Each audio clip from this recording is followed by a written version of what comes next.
All right. So this morning's been pretty interesting after yesterday. You remember yesterday we had the bears come in. They just got wrecked over and over and over, driving the market up overnight because they tripled down. Now, what can I say? Double down, triple down just doesn't work, especially if you're already losing. So we've seen them, the market pops up, and that's important just because it gives us a characteristic, right? The last couple days we've seen pretty standard bullish markets. I mean, if you've watched the last couple videos, this is just what markets look like as they move higher. We see bears come in, they mess up, they get in trouble, they fail, and then the bulls come in and roll them over, and that's just typical. So we saw that, and I'm going to just point out the bears that we saw yesterday right here. These are the ones who carried the market up into the close. As far as gap up all the way up here, I'm not sure that they did that. I think the objective was just to push them up and press them out, and other things happen at the same time. All right, so let's take a look at today. Now, what's going to be important today is a concept of elasticity. And this is a term that I use that's unique. So, unique. I know there's other trading terms for elasticity. I'm sorry, I'm adding a new definition to it. What elasticity means for me here with this is the bears bringing tension back down to zero. So I'm not saying they're doing that at this point. I'm saying this is important to understand what happened this morning. First thing off the open, the bears got in a lot of trouble yesterday. So today, bears seem to be a little timid. And right off the open, we see decay crosses under. And these ones, again, take with a little grain of salt. This isn't something that I would jump into at the beginning of the day, but it is useful for like narrative throughout the day. So they pop in here, and there we have our volume. We have it cross, decay crosses under. And then we see velocity also comes down, crosses under, and you can see it's right about here, which finishes up right about there. Now, what's important about this is that to make an elastic market, you need the controlling party. And in this case, look, the controlling party is clearly the bulls overall. Also, the bulls did really well yesterday, taking out bears. So the bulls not hitting, like they did nothing. And you can look at tension to see that. You see tension right there? It's coming down. All the way down. So this, nothing. Now, you could say, well, the bulls failed, so this is bearish, right? And say, well, sort of. This is the way that the bulls let the bears know that they can try to bring things down. Why is this important today? Well, if you remember, the bulls gave the bears a nod back here. You remember this one?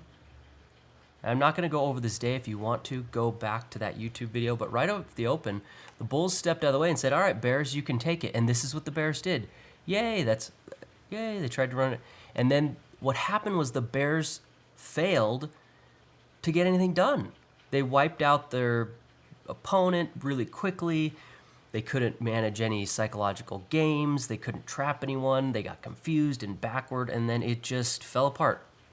So today, again, the bears are potentially a little motivated, So we have this going down. They lose. So a bullish position that fails is a nod if the bulls are in control. So it's, who's king here? And they're looking at it and they're like, yeah, go. We got two of them. So the bears feel very, motivated.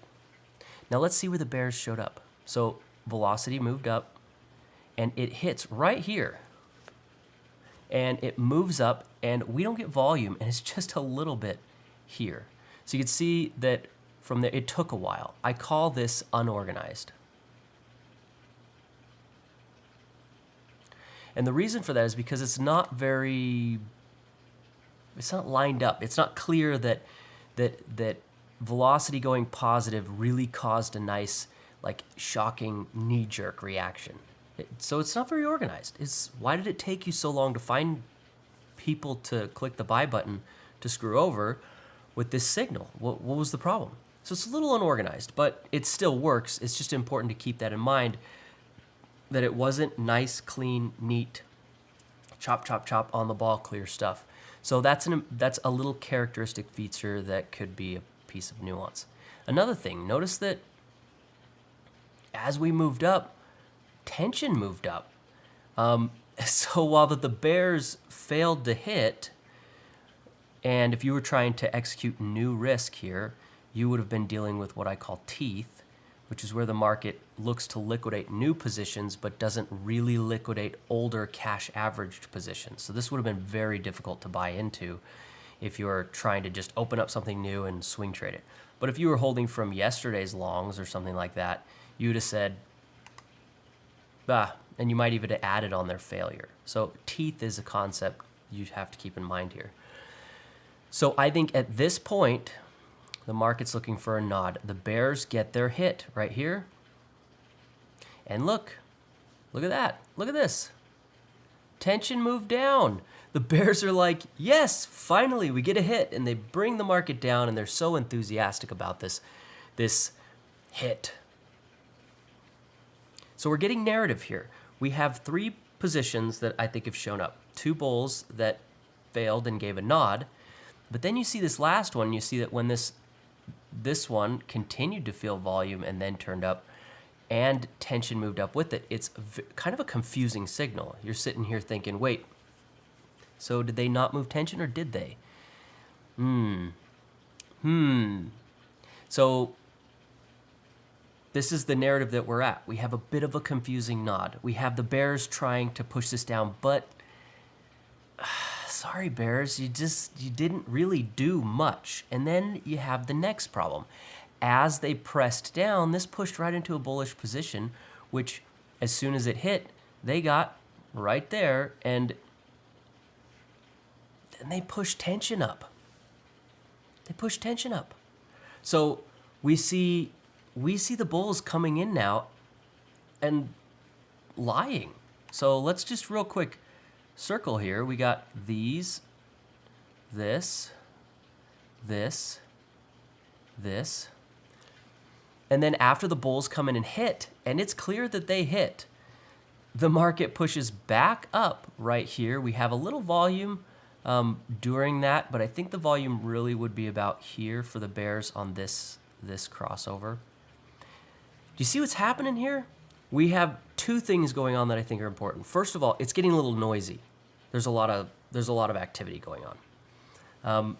But the second thing that's going on that I think is really interesting is the bears might feel a little lied to. I would in this situation. The bears are seeming a little bit like they got told they could run this down. They did move it down a little bit, but they didn't do much. And then the bulls come in and try to hit. This is important because this type of communication can't be done explicitly. It's entirely illegal, and you can't do it. You can't have one side of the market making promises with another side of the market. And so it's all nonverbal understanding. It's based on nonverbal trust. So if the bulls give a nod to the bears, that needs to happen to make an orderly market for the people who consume liquidity, the bigger players. And it usually is just fine. But situations like this where we have a little bit of a lack of clarity, and we have, why did the bulls hit after that they made a nod and then the bears got a position? You see what I'm saying? So I think what the bears are going to do is I think the bears are going to stay interested in the market until they get pressed out, if they get pressed out. This is a big deal, the fact that the bulls said you can take this down. So I think the bears are going to stay active. I anticipate a hit because they got a nod. And they're not failing yet, but there's a little bit of confusion, I think, coming in right here. So I expect these bears to come in and go and do their best. Their goal is to get tension to come down to zero. And what they're going to need to do is use this position here and potentially these to drive the market down. So if you're in a position in one of those, you're going to be looking at, if you're right here and you really clearly something like that. That's going to be where you're going to stop out if you're a bull. You'll put it down there and you'll say, probably here. If it gets here, I'm wrong. Not that there's anything special about that. Okay, so that's the level where these bears are gonna be able to push the bulls out. So the purpose of that is to pump. So we want to pump. Pumping tension means getting it to go in your favor, and you're not necessarily doing all the work. So we get this position upside down, right? Then we can get down to this level. The bears can get down to this level, and in doing so, get tension to curl down. You have to have somebody being wrong on the backside, or you need to inject a massive amount of capital, or you have some world event that causes a big knee jerk out of a lot of people, or something like that. The most common way, the way you should anticipate this to happen though, is just they trap in the other side, they run the market against them, and that's how it works. So we have bears that are motivated. They're gonna try and participate. They're gonna try to drive this down through the low of this morning. That is what they were told they could do that by the people in charge. So they're gonna try to do it. We have a little bit of a mixed signal, and then we have another position that's showing up here, kind of building this spot where you might question if the bears are going to,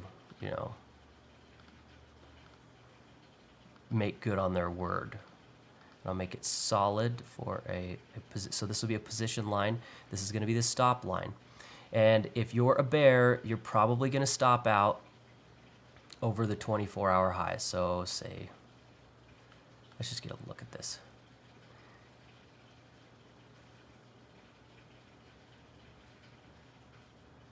Yeah, 80, I'm going to say 87. Okay, so I'm going to put an 87 on here. Well, about-ish, whatever. So 87 is what I'm looking at on the ES. And I always think in ES. If you think in SPY and stuff, that's okay. I was born and raised on the evil whims of the ES. Okay, so that's where you're going to stop out. You're probably going to go over the ES's highs. That's where, yeah. So probably about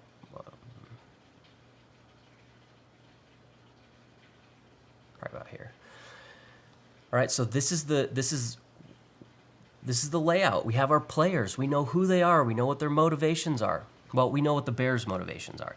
Let's take a look at the bull's motivation. Now, the bull's motivation here is to get a better situation. That's why you give a nod to the counterparty. You tell them, hey, I want a better price, guys. Please give me a better price. So they would love some prices down here. I don't know, 384, sure. Give me some prices. I want those prices. They're better. They're better prices. That's why you allow elastic markets. The thing that's interesting about this day that is somewhat unique is this. It's just the fact is that when this came back up, tension came back up, and the volume sort of filled and finished, but then filled it again. And so we have a little ambiguity here. Like the bulls are anxious.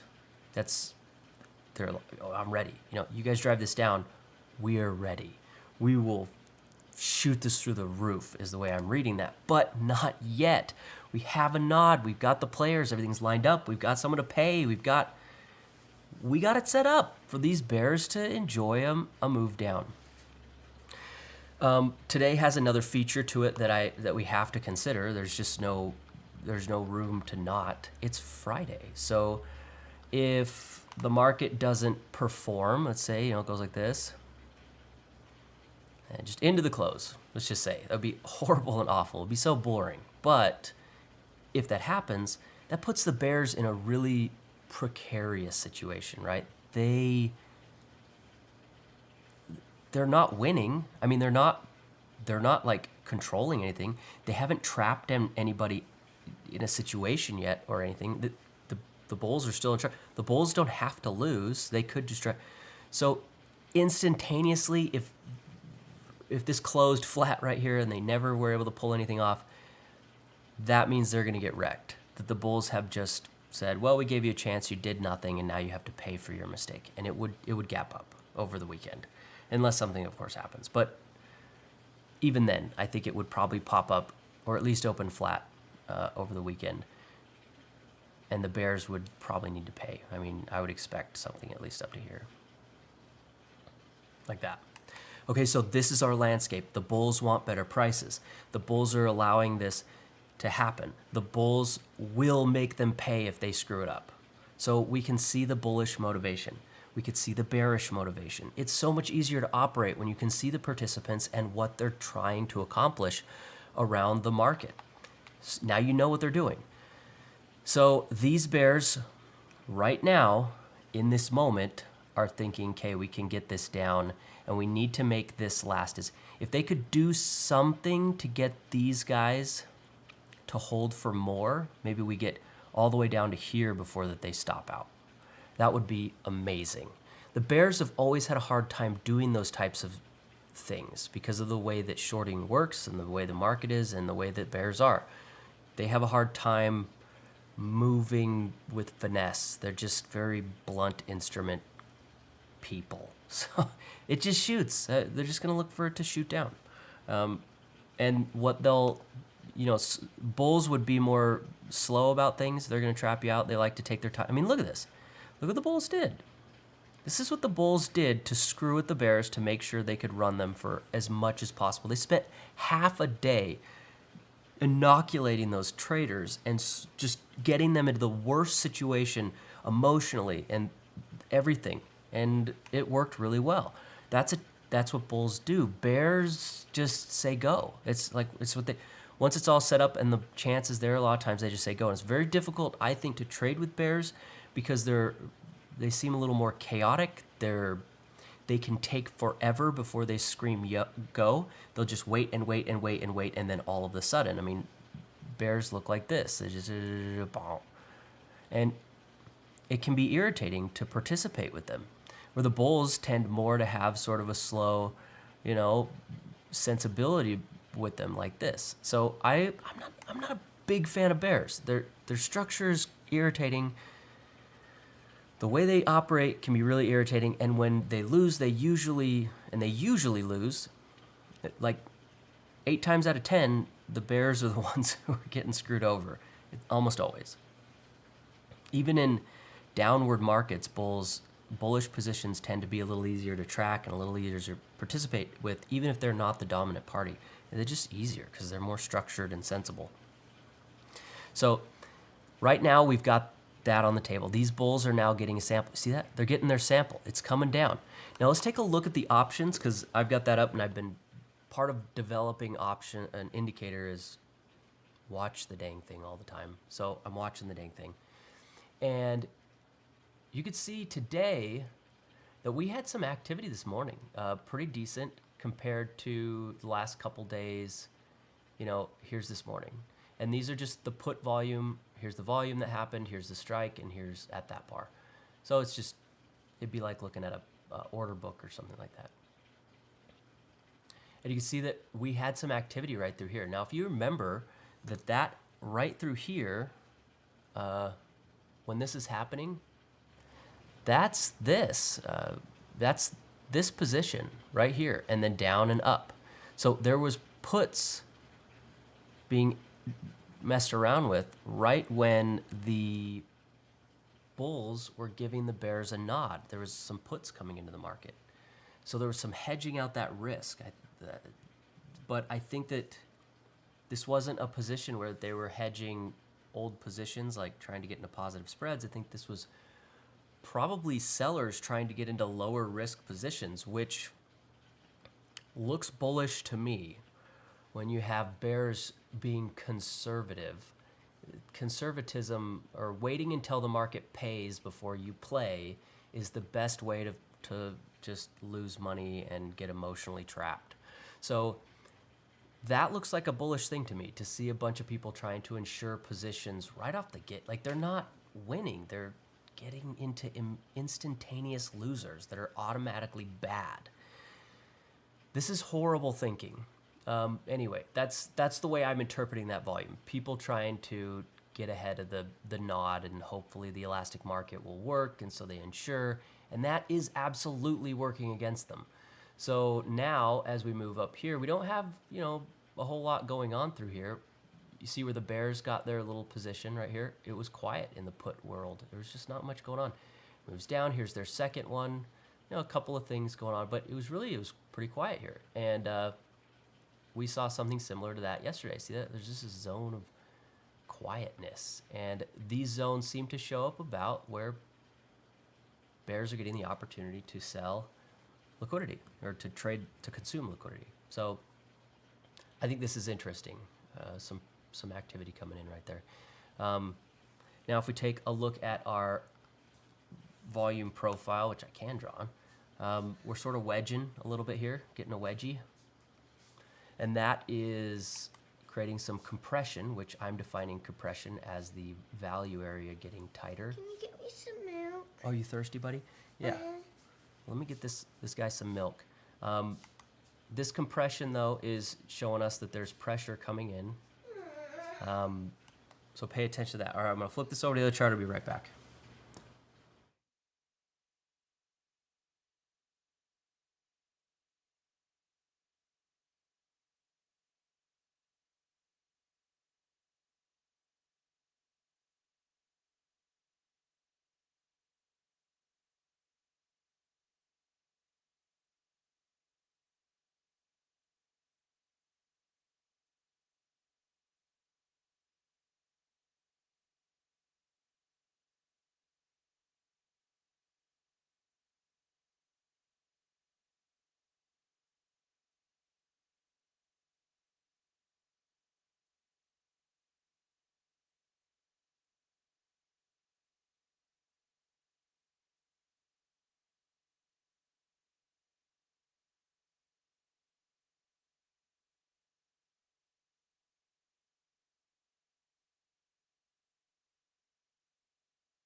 All right.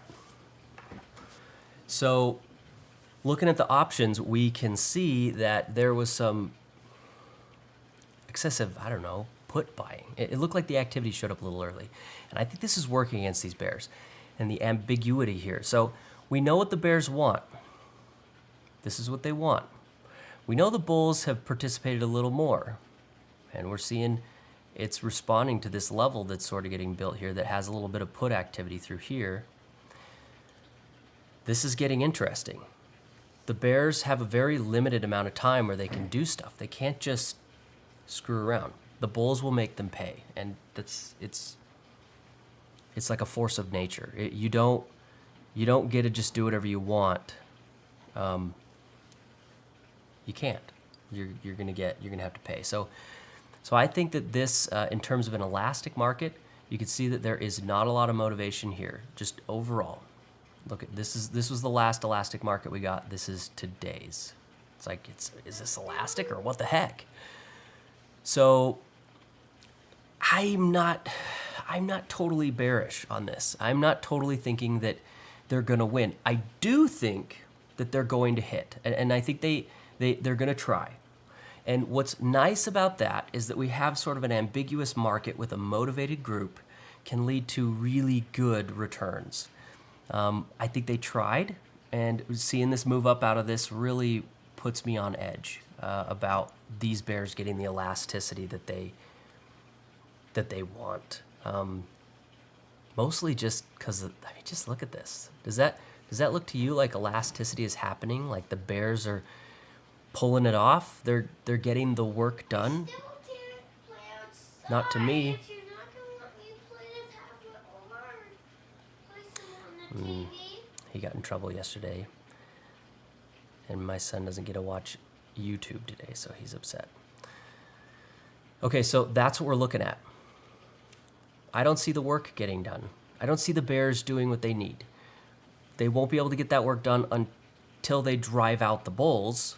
I mean, you got to have a counterparty to wipe out. But I mean, look at yesterday. It was just, or not yesterday, Wednesday. They were able to pull it off. They got some elasticity going. They got tension moving. And today it's stuck in a mire. So the Bears, I think, need help. That's what they need. They need some help. They need an algo. They need something to kickstart this, because right now I think the ambiguity in the nod, or is causing some. They tried. We can see that they tried.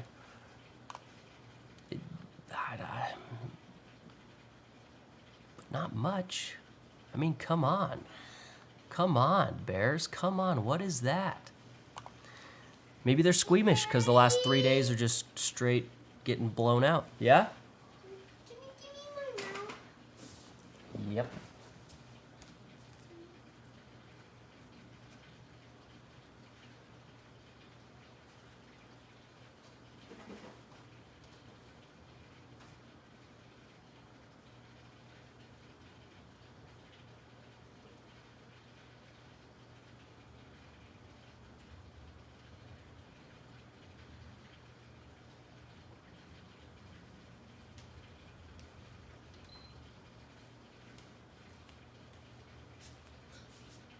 Okay. Can I do the TV now? Yeah. So that's where we're at. I think the Bears need some help. That's what I think. I think they did hit. I think they really wanted to push this down. They were hoping a lot for that. Look at that response off that. It's just like, ooh, that's not what you wanted. This is starting to get noisy, and what makes this noisy is it's just sort of hanging out right here around zero. It's not getting away and stuff like that. It's just getting noisy. So I'm not considering these right here. I'm not going, oh, this is a bear bull. It just starts to get noisy. So this is very unnerving for the Bears. Is patience going to be key for them? Well, I think structure would be key for them. I think if they had better structure. One thing I would like to see is, I'll show you, right up here, if the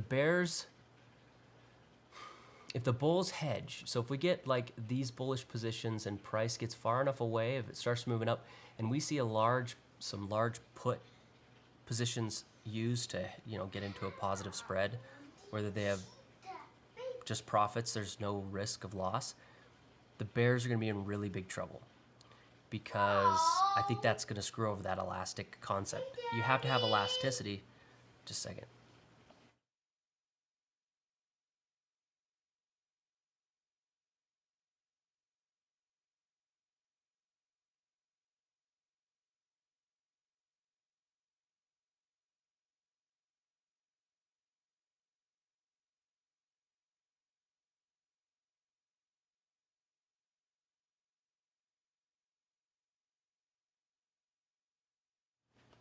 Okay.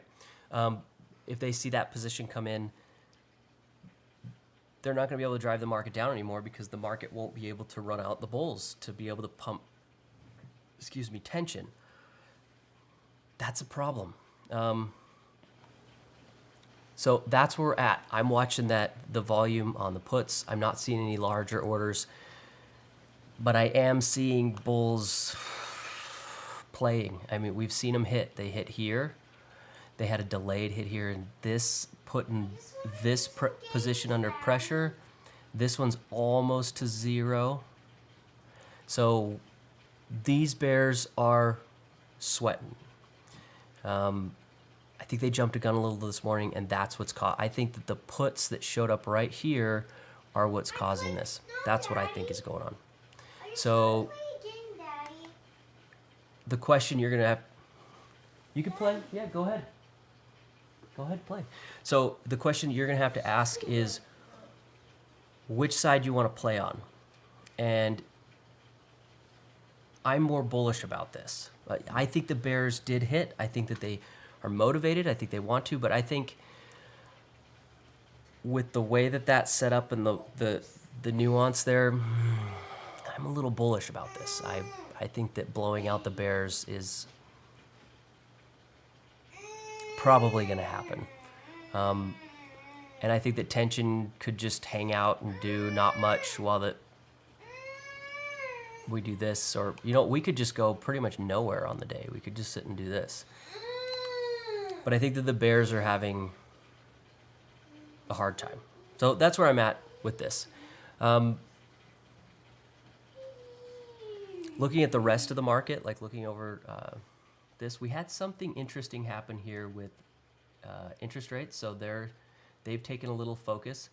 I think the dollar is still kind of boring. I've heard some people talk about the dollar, seen some posts about it and things, and I still think it's kind of boring. I think what's interested people is the fact that it's moved in like a marching order, like a straight line. But I don't think it's interesting. I think oil is more interesting. I think this hitting this level, this older level, and showing responses to it is more interesting.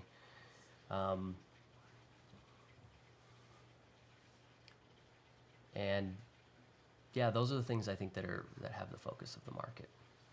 So interest rates, but mostly oil has gotten us up to a spot where it has captivated a lot of people, and that's the whole point of this. Is not to give you signals; it's to do what I just did. It's to say what is the market looking at. I'm not trading those or looking at them or interested. I just want to know what's driving this. And so right now we're getting oil. I think it's really oil is the big deal here, and then we have So that's how I use that, and that's it. I don't know. All right, so we got this to move up.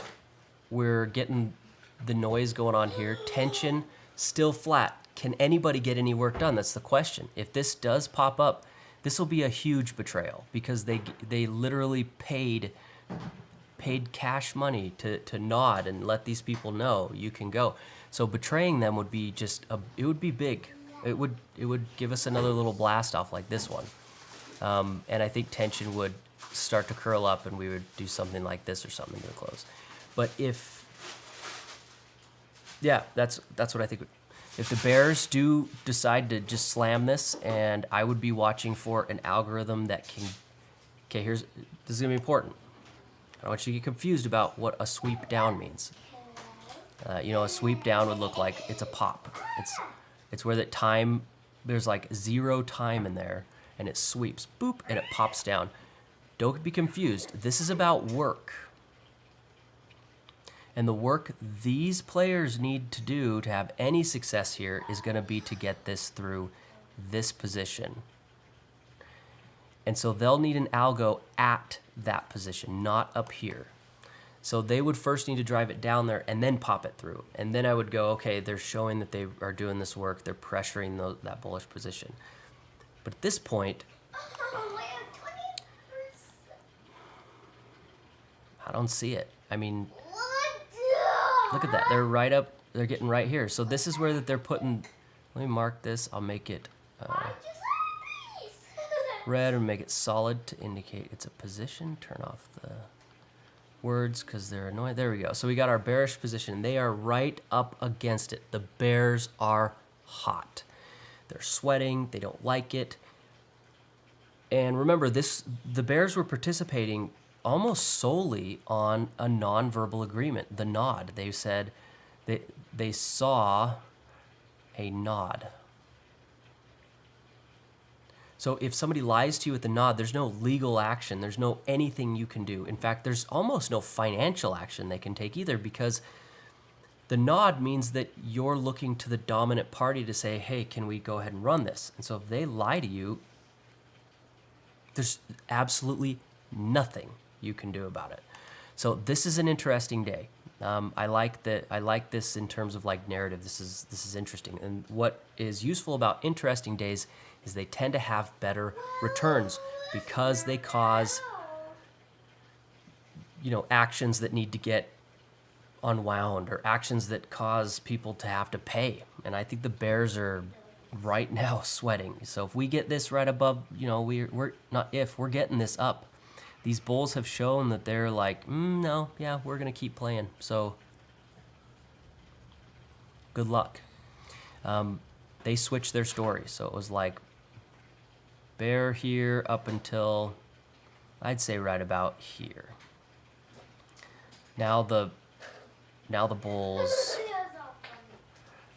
are here saying, yeah, we're still here. The bears are still positioned. They will liquidate about here. It's starting to line up. I'm keeping my eye up on the options again. I think that's going to be a big deal. I don't think the market has moved favorably enough for the bulls to get into positive spreads yet off of this, but I do think that the bulls have a really good chance of driving this through the highs and getting a good pop out the highs. So we know both motivations. Now let's take a look at where bullish and bearish positions are. If we shoot this up to the highs, and this was a situation we were in every other day this week, we could get decay to come up and give us a sample and get a bearish sample off of that. Now the bears don't really want to play if they get lied to. That's a betrayal. Betrayal causes people to act differently. They're not going to want to participate. So I don't really think that the bears are going to participate there after getting lied to. I think that the most likely the market would go through their position. They would maybe do like a little bit, but not, and then we would switch back, get the bulls. I think that a move up could help move velocity up, but it would be nice to get a bullish sample off of velocity, even though we've had a couple of sort of messy ones here because, velocity is not really moving. Tension is at 1,367 right now. A move up.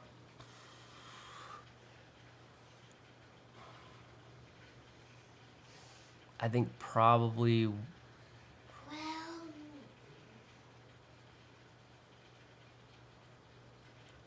probably 14 to 1,500. I don't actually think stocks need to do a whole lot here. A betrayal can drive this up. I don't need the advanced decline to move. We could see that, but that would also mean that velocity is not really going to move. It would just hang out like this while the prices sort of did this, which is not going to be all that motivating. But I don't necessarily need this to go anywhere in this market condition for me. I don't feel like that's important. For the bears, I think it would be important because they would need to do that. But to drive this up, I don't think so.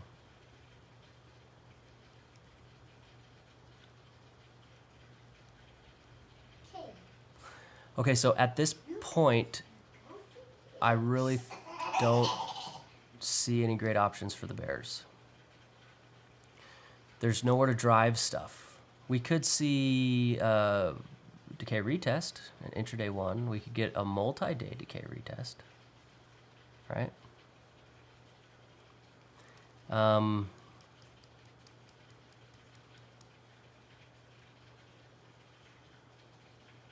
That's about it. That's it. So that's what we got. We have a decay retest, multi-day decay retest, and those are positions. So this is an important psychological part. Is a decay retest, any of them, is one where you have the party wants to play. So they've shown that they want to participate. They're not, this isn't, you need to establish some way or understand some mechanism that the party would want to participate. And two, it's a last resort.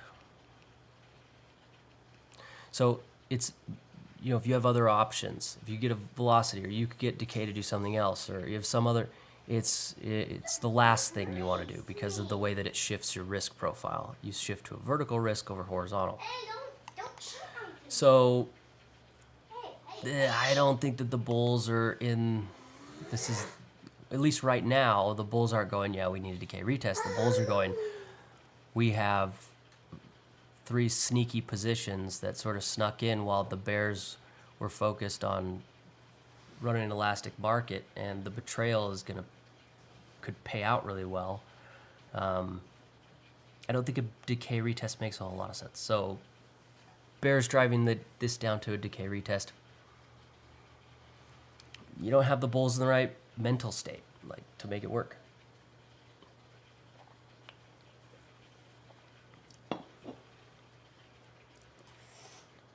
All right.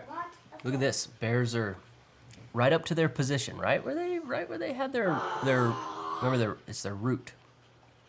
In fact, this is not just the root; it's the origin. Where the bull's origin would be, you know, way back down here, and they would have a bunch of these would be a bunch of roots, origin here, root positions. So the origin is going to be the one that starts it all. It's usually the largest. Origins are usually the largest in terms of size, because you don't want added positions to draw your average up too much. They're also almost 100% cash, meaning 0% margin. Root positions are often like, I don't know, I'm just going to take a guess here, but like 50% margin. Because you want to add with margin, you want to initialize with cash, because cash does work, margin works against you. Okay, so this is going to be their origin position. And if it's a market-wide massive position and these bears are going to win, we should be able to see cash moving around, real cash. He's captivated in a strategy game that I tried to get him into. Pierce, can you yell hi? I can yell very high. No, don't yell hi, Lee. Yell hi, like hi, say hi.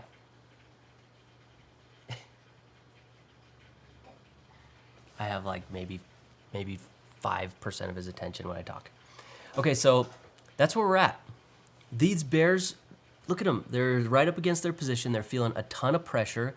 A little bit of a move down, not a big deal. Remember, the algorithm location doesn't want to be up here by their position. They need an algorithm to push through.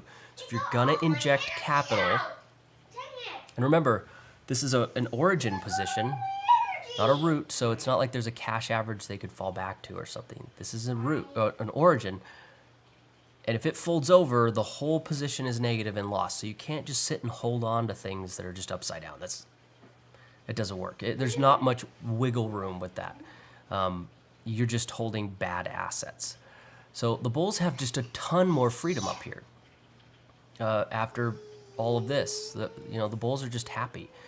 So what can the bears do? They need to make sure that when they inject capital, it's at the right spot. And right now, I think, getting this down about 10 points, that's a little too far for an algorithm to sweep. Maybe a more intense algo, but I don't think that makes any sense. I wouldn't authorize a trader to manipulate the market in this condition on the bears side. If I were running a fund, I'd say you need to start figuring out what to do when you get blown out. Buy some calls. Maybe we look at call volume. I don't have call volume up. I just have put volume. So we can look at call volume. Maybe you'd see some calls come in and say, start hedging, buddy, because it's gonna get ugly. I'm just having a hard time seeing these bears get that done. But the thing that would get me to think that is if we could get this to march down to here and then we see a sweep down, I'd say, they're injecting the capital in a way that it works. But man, they're just not getting any work done. It's the work, the position, everything about the bears today just sucks. They're just not getting it done. I don't care for them. Even down, check this out, down into the lows, you can even see there was low volume there, so there's nobody here. It was like, who's here? Who? No one. And it was we saw this similar on, and this is what's nice about developing profiles, is you can. So you remember this? This was where the bears got elasticity, right? So they came in and they were going for the elasticity, but look at this, they couldn't get the point of control away, and then it came back, and it was like, who were you after? And you can really only see this with a developing profile. You can't see it with regular ones because they hide that data. But down at these lows, the bears couldn't get the point of control to move. Same thing today. They couldn't get the point of control to move down. There was no one down here. So The difference between this and that is that we did this move before the bears could get in, and the bears are effectively failing to impact tension. They're not doing anything. So we're gonna have to. I'm not bearish. I'm sorry. I'm not. While the elastic market is important to understand the motivation of these players and also to see what they were looking for and what they want even now, so that they could get tension to curl. I'm sorry, bears, you just suck. This isn't the kind of, like, maybe, well, actually, if the bears off of their position had been able to get tension to start moving down, and tension maybe look like, yeah, like that, like this, out of their position was here and they were able to cause it, I'd say, okay, bears are definitely taking that. I'm sorry, no. This is not elastic bearish behavior. This is sneaky bulls or something. They're sneaky bulls. They lied. They lied to him. The bulls lied. And they offered some teeth. So position that dives, and then works out. This is teeth. And the teeth happen only to a dominant party, and the bulls are in control of the market, you know. I'm sorry, bears. You're not, it's not amazing to me. So unless there's some ace up the sleeve of the bears that I don't know about, which I don't see anything going on in any of the other markets that's that dramatic. I mean, even with interest rates doing this here, that's, I don't know. It like barely got, it didn't get down to like the really interesting levels, like soy. Look at soy. Soy was so interesting for a while. It was amazing through here. It's just like, it was China was having a hard time with floods and food and not telling us what's actually going on over there, and clearly whatever's going on over there, they needed food. And I don't know, why does this look so similar to this? Why is it just me, or is it just something about soy and Bitcoin? They just have something to them. I don't know. It's bothered me. I don't participate in either of them, but I've noticed that. Another thing for Bitcoin is things. Did you guys hear about India?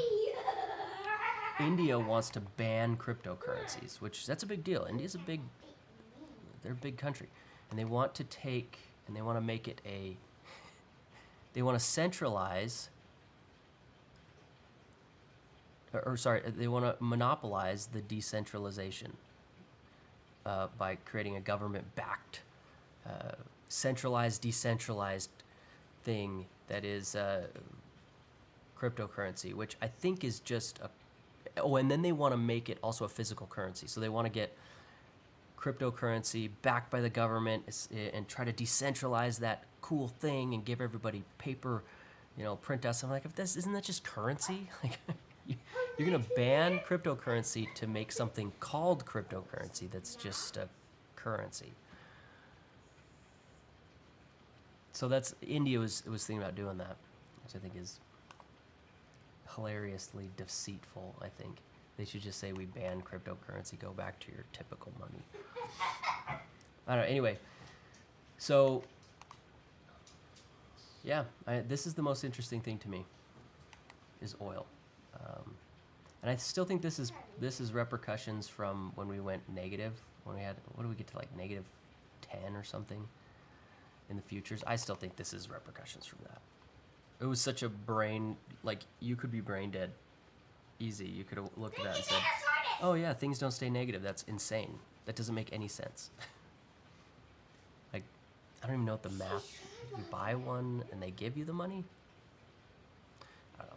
So I think this is repercussions from that. We're moving up from there.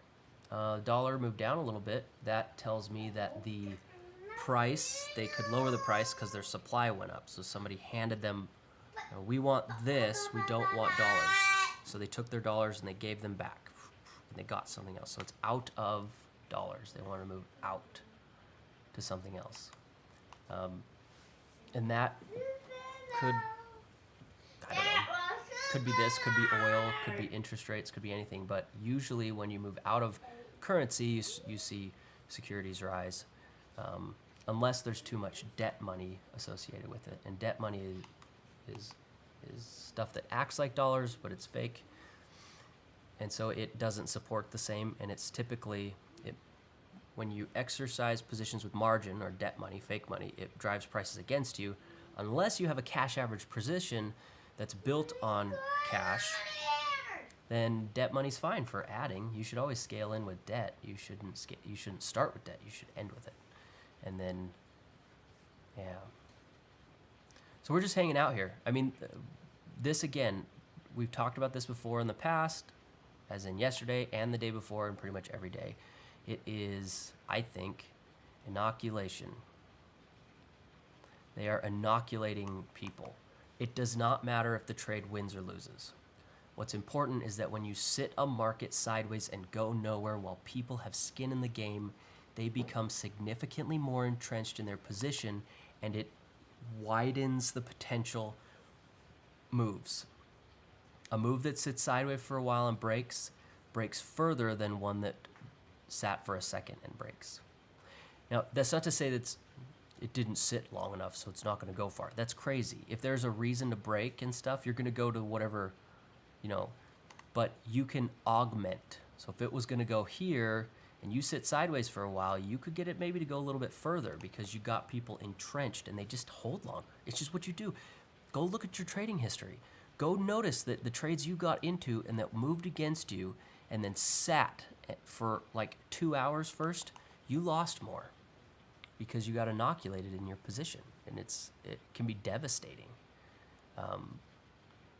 to have happen. I think adding time to any risky thing can be devastating to the person who loses. Court cases, to anything in life, adding that time entrenches that person. They have to sit and call their friends and family and tell them all about how they're right, and they just get all sunk into it. They inoculate themselves like a drug. Okay, so that's what I think is going on right here. We're inoculating these people, whether they win or whether they lose. This sinks the teeth. The hook is in, and we know where our players are. So again, let's just take a look again. Here are our positions. We had a downside nod.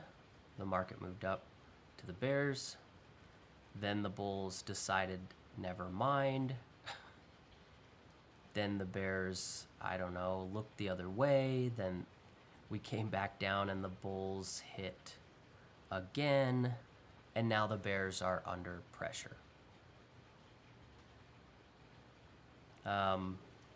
We had a lack of clarity here. The nod had some confusion. Again, just to review that. Then if we look at the options world, we had a lot of, I can drop here. Okay, we had a lot of activity with the puts here. Right after those, the bulls were giving a nod through here, and then we had a lot of put activity, which I think was opening risk versus hedging it. So it's sort of like you didn't have a position, so you longed a put instead of selling. So I don't think that was buyers hedging their longs. I think it was sellers trying to execute orders to get into something, and I think it's putting upside pressure on the market. Okay, so that's where that's at. We also have a situation here that I initially wrote an algorithm actually to mark this out, but you can only add so much stuff before it's just too much. Where you have the value area, which you can see this in a developing profile. You can't see this in this typical standard profile because they just show you what this is compression. You're having the volume continue to build here and the value area getting tighter. It is compression. That's what it is. And you can have moments where things expand. A couple bars of it's one thing, but you want to see both sides moving. So we have some compression here, which tells us things are getting hot. And that's nice because it lines up. I think things are getting kind of worked up in here over this situation. This is a big betrayal situation. They're going to, here we go. So yeah, the bears are now underwater. And These are trailblazers, so there's no, this is the origin position, so there's nowhere for them to run. There's no fallback. There's no unwinding. There's none of that. None of that. Unwinding is a trick you can do if you have a cash average that's running profitably. They don't have that. All they have is sheer outright loss. So I think we know where we're headed. We're headed up to that stop, so that's 30. You know, it's just not that far. So this is not that glamorous. 38. That's an 8. 86. Maybe, is that what we were looking at? Yeah. Maybe a little further. Maybe we get to 90 or something. Now that doesn't mean the market can't keep going. We're not modeling out swing trades, and swing trades are where that you make predictions about, you know, we're here, I think we need to go up here. Well, this model can tell you things about the near future, you know. We're not looking past the stop losses and the liquidations. We're just trying to model those out to see what's going on right now. So, yeah. So at this moment, this is going to be, you know, screw around their stops. We're here, we could see stuff like this, a pop up. It's this situation all over again. Well, basically everything from here forward. This is the position they're sort of in. The bears are upside down, the bulls are doing all right. Now we could start looking at our options. At this point, moving up to here, we get up to like 36. And the bulls are gonna be in a position, so 75 up to 85. You got 10 points, that's $500 a contract, right? So if you're in at 38.85 and you have plus 10 points, that's $500 a contract. And if you can, if you can find a put with a strike, that's close to the money. I would look for at the money. That's about, it's less than or about 10 points. You can positively hedge. So we could look at options. You can start looking at the options market and say, well, could these guys get into a risk-free position? Let me pull up ES options. And I'll pull them all up. And I'm just going to look at put volume. So we'll just check this out real quick. Trying not to cover too much awesome data. Okay, there. So we can look at, I don't think that weeklies are great for hedging and stuff if they don't have enough time for things to move around. So, you know, at minimum 3 days, 3 to 5 days. But we could find, look at this, we could find a position, see we're 38.75. So 38.75, you need at least 38.85 to be 10 points. So if this moves up and the 38.85 is like 9.5 points or something, that could be, you could use that to hedge that position. And then your puts, you just, I mean, if it expires, you can't lose money on it. So a good shot up to their stops is gonna drive these puts down. You could even maybe get the 38.90 for less than you need. The point is to pay less than 10 points. So this just has to kind of go under whatever the points are. And I say 10 points because that's where the stops are. Okay, here we go. We're headed to those stops. Now we can keep an eye on this. I'll put this right here. And I'm using the weeklies with 3 days because I think 3 days is plenty for the market to pop up tomorrow or tank tomorrow or something, and we get to see what's going to happen. So there we go. We're getting right up to that level. Bears got betrayed, and betrayal is always good. Betrayal is a beautiful thing. Well, it's a horrible thing, but it's your best friend in trading because betrayal means that you were able to convince your opponents to hold for more, and you're going to piss them off. So I think bears are going to be real pissed off about this. Whew, they're going to be pissed off. All right, 85. We're getting up. We can take a look real quick here at compression. So you see that's it's compressed. So this is the sort of wedge. I don't really look at wedges unless I have the developing profile compressing. Then I'm like, oh, okay, you're compressing. Like this wedge is like an actual wedge. That's one of the things I just really like. So we're popped up here, 38.85, 25. We're all just about there. Maybe we did get through there. Yeah, we did. So we hit the 38.60. Take a look here, 38. Oh, look at that, still 13. I guess we'll have to move a little bit more. So the 75s can't hedge. Like if they pay 12 points for a put at 38.85, they're gonna lose 2.5 points. Sure, they could hedge, but what if the market stops and reverses down? They're gonna take a loss. You want a positive spread. I want to see 38.85 hit 10 points at least. The easiest way to get that to happen is, you know, if price is here and it does this, so the time is about, it's near zero, so it's near zero amount of time to get to your objectives, your option prices stay up because of the implied volatility. So the best way to get your option price to come down is to take your time. You can't get away from me. Nice and slow means your implied volatility doesn't get too crazy, and we could get the options to start inch their way down. The puts can get a little cheaper. But 13, still 13. We're at 86. So that pop up shot our implied volatility up. So most people are going to be selling puts here. They're going to say, we want to sell 13 because we think it's going to move down, maybe down to 10. And we'll collect 2 points as the implied volatility dies off as this crawls its way up. Right? So we need a nice little crawl so we can get those hedged. Then we're going to flip over and say, did you guys hedge your positions? And if they did, that's, we tracked it. We know where they are. We know what they did. We see how it was built. We see the motivation of the bag holder. These guys, we know what motivated them. We know why they held. We get it. You guys thought you were getting a nod, but it was a little shady, and then you really sucked. Interesting. Look at this. Look at that. The bears didn't cover. At least yet. Maybe I've got too much stuff running and it just hasn't quite updated yet. But it looks like they're not covering. So the bears are going to do it. They got inoculated. They're holding. This is great news. For longs, they're holding.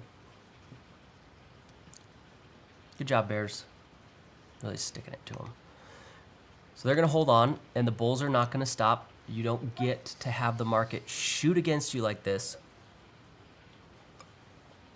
and think that you can just hold. No, you pay for your misdeeds, and the bears misread. They didn't misread the nod. They ignored the signs. You know, the oh my gosh, well maybe it wasn't a nod. They also ignored the fact the bulls hit again and impacted the market, which was the biggest sign right here. They ignored the sign, so they're gonna pay. Now tension is going to show us where they close. That's one of my favorite things to do, is sit and watch. We'll see tension accelerate, and my rule of thumb, and it should be everyone's rule of thumb, if you have to zoom in tension, if you have to do this, you're doing it wrong.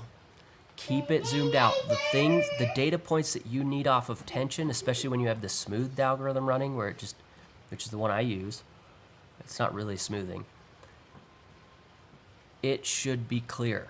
You should be able to have it zoomed out like this and collect all the data you need. You should be able to see it with your eyes. It should fit into what's going on in the market. No problem. No puts, by the way. We're not seeing. Look at that. It's just quiet, mostly. Just quiet. Maybe I should limit more. Right now it's anything 20 or less, but maybe I should. You know, these are coming through. I don't think my filter's working. Maybe I switched it. I might have it at a different level. I don't know. Anyway, it's mostly quiet. We're not seeing any of the larger orders.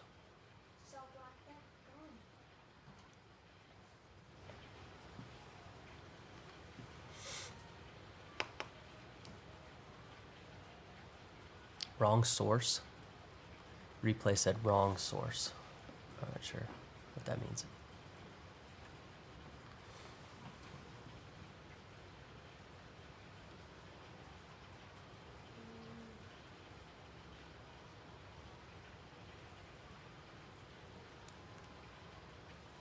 The see the puts here, 13, still 13, 38.85. We still got 13, and that position there you could see is built out. Oh, long time ago. Okay. I gotta be honest with you, Replay. I'm reading your comment, and you got me. I don't know what you're talking about. So there's not much to do here. We're just gonna wait while this plays out. I think the Bulls have got the Bears. We could see that the Bears are not. They're not covering. We're not getting them to close out that position. So I think the Bulls are gonna need to be motivated here to get us up until they get knocked out. That is typical Bull behavior. You keep going until they let go. So just in a nice slow move, I think makes sense here to get us the options. And the reason for that the options are a little more tricky today is that our volatility, or I don't know, I guess it would be the Keltner value, since volatility is some downside only thing. I don't know where that comes from. Volatility creates ranges. I say Keltner because Keltner is an average range size. Oh. Replay. Okay, I understand what you're saying now. Sorry. He said source. He meant source on my streaming. I was looking at the wrong screen. It's called a source. He's right. Thank you. Sorry, I was lost. I was thinking trading. I was like, source. I called the wrong source code. Okay, so 86. We're right at 86 here. Remember, that's where we thought the stop would be at. And still, these guys are going to let us run them. We're going higher. This is going to go higher. We're going more. We got more in us. More juice. Bears are being very... I'll bet bears are being things like courageous. Good job. They're being strong. Excellent. They're not gonna let go. You know, all these like ennobling words. That's the things you say to yourself when you're stuck. So those types of things are only good if you understand the social dynamic, because courage is between people. Strength is between people. There's no courage and strength outside of socializing. You just are what you are. That's it. There's nothing. If you were the last person on the planet, you would have no courage. There's no such thing as courage. It's just either you live or you die. That's it. So I think that when you start having these higher, noble glory emotions, you get these problems if you're not participating in a social system. If you're participating in a risk model, what the crap? If a trading situation says you have a 30% chance of losing and you start to lose, why are you using courage? This is one of the statistical points. You should close, take your loss, and say, that's how numbers work. And when you lose 15 times in a row, you say, well, that's because probabilities function like that. Losing a bunch in a row makes perfect sense. That means we're probably, this was all of our 30%. And you're like, well, actually, the problem you're having here is that you're assuming that 30% is for 10 trades. And yeah, it's not. 30% is for your whole life. So, or I think a year is probably the best way to run your statistics because of taxes. If taxes stop functioning on yearly cycles, probabilities in the markets will stop functioning on yearly cycles. But you can have serious 15 runs losses. So why are you using courage? Math people, don't use courage. It's a social thing. The Bulls are using courage. Right now, we're going to keep pumping against these people who are dumb. Let us have courage. So courage is a social thing. So if you're not studying behavioral analysis or economics, there's no place for emotions and courage and stuff. It's statistics, which means you take your 10, 15, 30 losses in a row, and that's a 80% win rate. Because statistics. Statistics. Hopefully you're solvent. I think statistics, solvency is the important calculation with statistics. It's what's your maximum loss and triple it, and that's probably your maximum loss. Because the market's going to milk you. So if they discover optimal statistical patterns and things, they pressure the solvency on the most popular, not the most accurate. That's silly. Accuracy is silly. It's popular. It's popularity. That's why I'm skeptical of GameStop. It's too popular. It's just too popular. Everyone keeps comparing it to these stocks. Like GameStop looks like this. It's like, and it's down, right? And everyone's like, the next move will do this. And I'm like, okay. But the popularity of this move has reached like 80% of the population. Everyone and their dog knows about it. I get asked all the time from family members or people, did you get in GameStop? Why would I trade GameStop? But the problem is the popularity. That's the problem with GameStop. It's ridiculous popularity. So they look for popularity in logic, not accuracy in logic a lot of times. Statistics. Except for when somebody prints $4 trillion and injects that into an economy, then it's not popularity. It's just a no-brainer. Ready for a new squeeze? Yeah, I'd love a squeeze. We're just sitting here. So nice and slow. You know, oh, look at that. We got it into the 12s. Maybe we can get this down. So I'm watching this because I know that there's 10-point difference between these. 10 points. The position that I think that the bulls are essentially at is about 75. And that means getting an 85 strike means being able, or the market asks you to pay at least 10 points in order for you to buy some puts and hedge. If you want this one, that's 20 points. So this one's pretty close. Whoops, 17. So you could potentially use this one. We could get further out. This one's going to be 30 points. So you could hedge with this one. But you see how that works? So I'm looking for one that's at the money, and I'm trying to track the closest to the money one to see if we can get an at the money strike that hedges the root position of the run. So when this moves away from that, I might start looking at whatever option's closest to price. Currently, it's just, I think that one fits. 38.85 is right next to the liquidation spot where the bears got knocked out. It just lines up with a lot of fun stuff. So I'm looking at it. This is all about getting into a position with free risk, no risk. Your insurance literally covers your risk. There's no risk. I think that's what this is about. You know, stack those up. If you had done that yesterday, the root position yesterday and bought a put, you'd be happy because your insurance made it so you could sleep at night. The market launched through the roof, so you definitely made all your money back on all your insurance positions. No risk. There was no risk for you. That's beautiful. No risk profits are the best. And they're supposed to be illegal, but because you took risk building the position, because there was risk in the development, it's legal. If there was no risk in the development process, it is not legal to extract cash out of the financial markets. You have to have experienced risk at some point. If it's 10 minutes, you have to have had risk. No risk is not legal.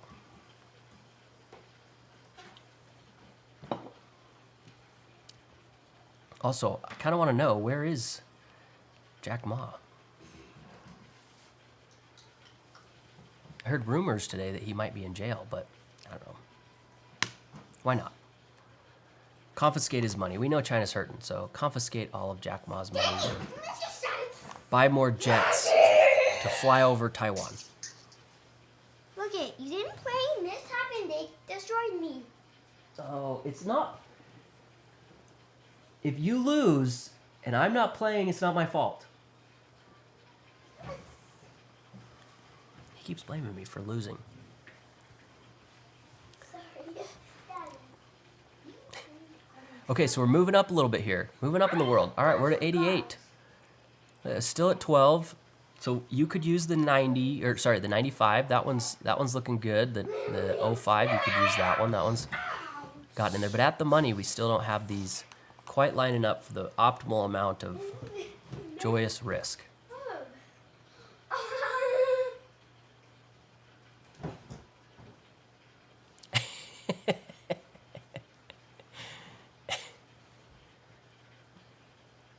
I'm laughing at the response to my question. A complimentary re-education spa. That's a good one.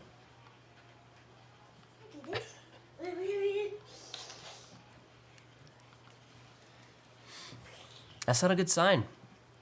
Taking out your elite.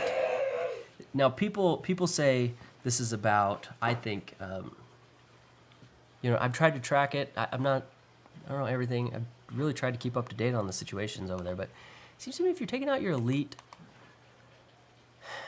they could have done it at any time. Of course, he doesn't like the Communist Party, other than the fact that they give him a bunch of money to make sure his companies are number one. But it seems to me that after what Trump did to China, which was really hard on China and tried to suppress their outreach of power, which I think the world can say thank you for. They were running out of money because they were running out of money because China always makes these statements. They're like, we make plans out 100 years. Like they just make plans for every time frame. So I think they saw that they were running out of money because they were getting pushed back by the United States. So they went for Hong Kong to get the money, and I've talked about this before. They went for Hong Kong because they wanted that money because they were running out of cash. Yeah? Can change my pants and underwear? Do you wet your pants? Yes, and my underwear too. Okay. Just a second.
Okay. Are we gonna run down the leaves, Daddy? I'm back. No, not for a while. Okay, so we got up. We pushed through there a little bit. Not really. So, oh, look at that. 39.10 we picked up. Let me show you.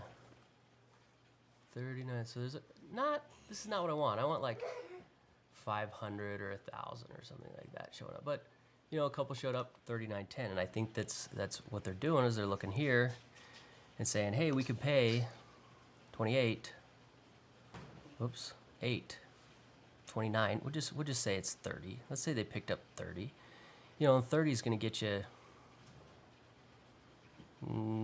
here. So that's plus 5 points you get to hang on to. If it expires, you know, you get to exercise here, you get that. It's basically going to come out to 5 points. So put 30 points on the table to capture 5 points, which to me is like, I want to put 10 points on the table to capture 10 points or something like that. You know, I don't want I think that's what the philosophy here of picking up in the money puts at this point, is you can get a couple of points profitable. So if the market does go like this, you captured 5 points, I gotta wash winner. my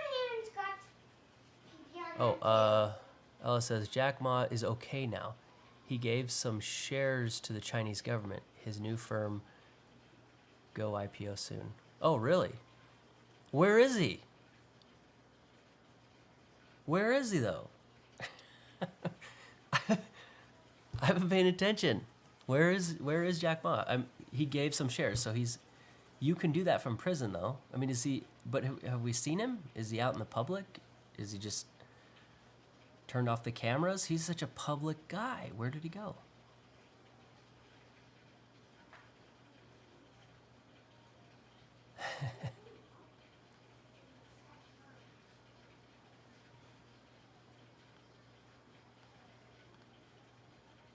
Oh, he did? Okay. I guess I wasn't watching close enough. Jim says he came out a few days ago on video. Was he sweating and reading a paper? Because if he was, it might have been duress. Was he under, I don't know, a few weeks ago? No, you said a few days ago. I don't know. I was watching. I don't like that. The reason that, let me tell you why I thought that was a big deal. Jack Ma wasn't just one of their elites. Jack Ma is Alibaba. And it seemed to me if the CCP was going to go after him, a public face, the world looked at Alibaba. I've bought things off Alibaba. Going after him to confiscate his cash seemed like a really, really desperate thing to do. And that made me nervous, because that would mean that things were going on that put them in a way that they would ruin their image. I mean, I don't know a lot about Chinese politics, but I do know their government really cares about their image, like so much. So it just seemed like a really desperate move to go after Jack Ma, just to get his billions. It's like, you'll ruin your image for some money? Those troubles in Taiwan seem like they might be more troublesome than we're giving him credit, if that was the case. But if he came out, okay, he just, maybe they gave him a dirty look and he went, oh, sorry.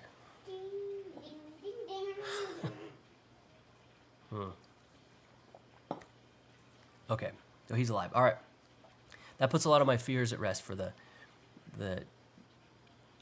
Taiwan situation.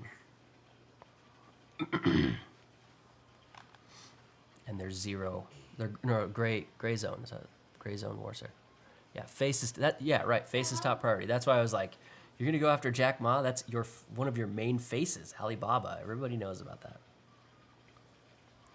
Okay, so look here, 85 back to 13. We're not getting this 38, 85 to come down to the point where we could get that as a good hedge so far.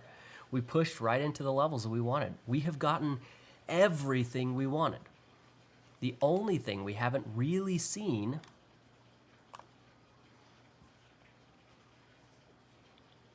is the bears accelerate tension. There is a little pop there. I mean, you can see that.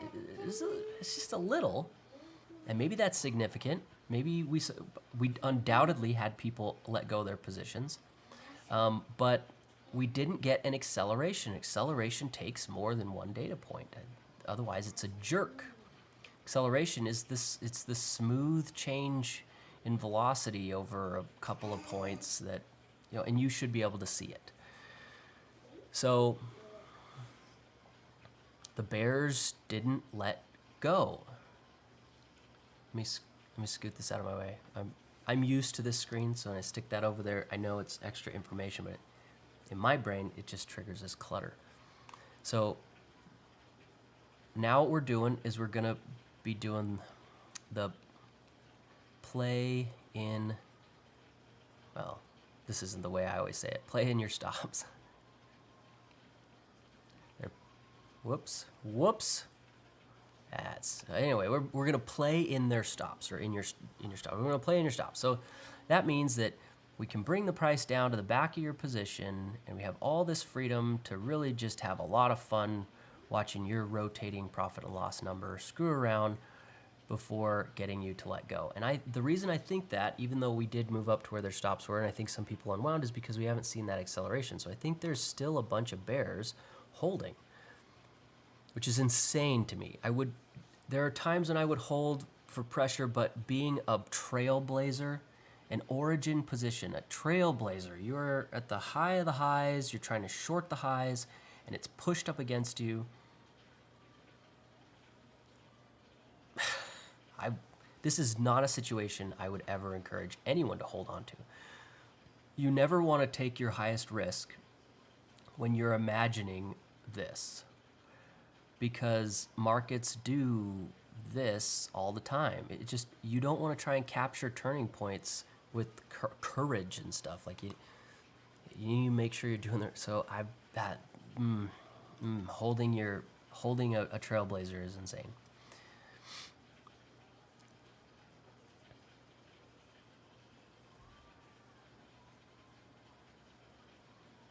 Nothing new there. Oh, velocity spent some time up here and now is coming down, and the bulls are getting a sample. So you can see we're just about done with those orders, 1%. So it did hit, and now we're getting that. So we're about 1%. Yeah, big time, big time. Well, we pushed up to their stops, Jim, and look, they didn't let go. So not only are they holding, they're like putting their foot down. Oh, we're not. We should have let go here, but we decided to scoot our stop up a little higher because we're sure this is working. So yeah, good thing. This is good for bulls. And then having it lean back down, grab up another sample of the bulls on the backside of the bearish position.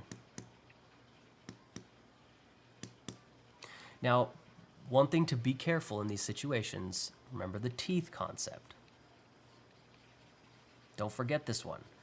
Teeth is a situation where there's already a root or an origin. In this case, there's both. There's an origin way down here and lots of stuff, and this is essentially, well, this is probably the root position, but it was part of that like fake signaling.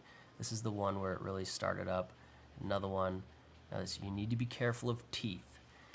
It's the time to take your risk is once you kind of figure out what's going on. But in these secondary positions, and this is absolutely a secondary, we could kind of consider this a primary since it was with the root. But in a secondary position, you got to be careful because the markets like to try and shake weaker hands. Hey, thanks. Yeah, appreciate you guys like trying to make everybody like the video. They'll think, hey, let's push it down a little bit. And the reason for that is because if you have 3 here, 3 contracts here, and you have 1 here, your cash average is still pretty close.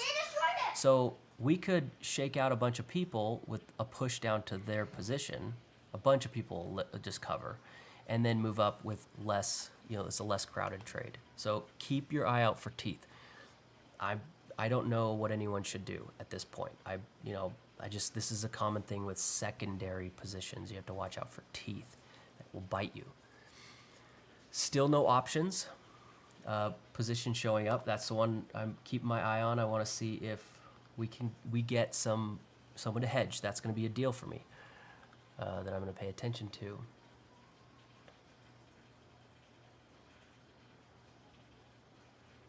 We're still, oh, look at that, 38.85 came down to 12. We're at 13 right here, and it's a little lower. So, okay, Maybe we're starting to work through the premiums, boop, boop, boop, so we can get these a little cheaper.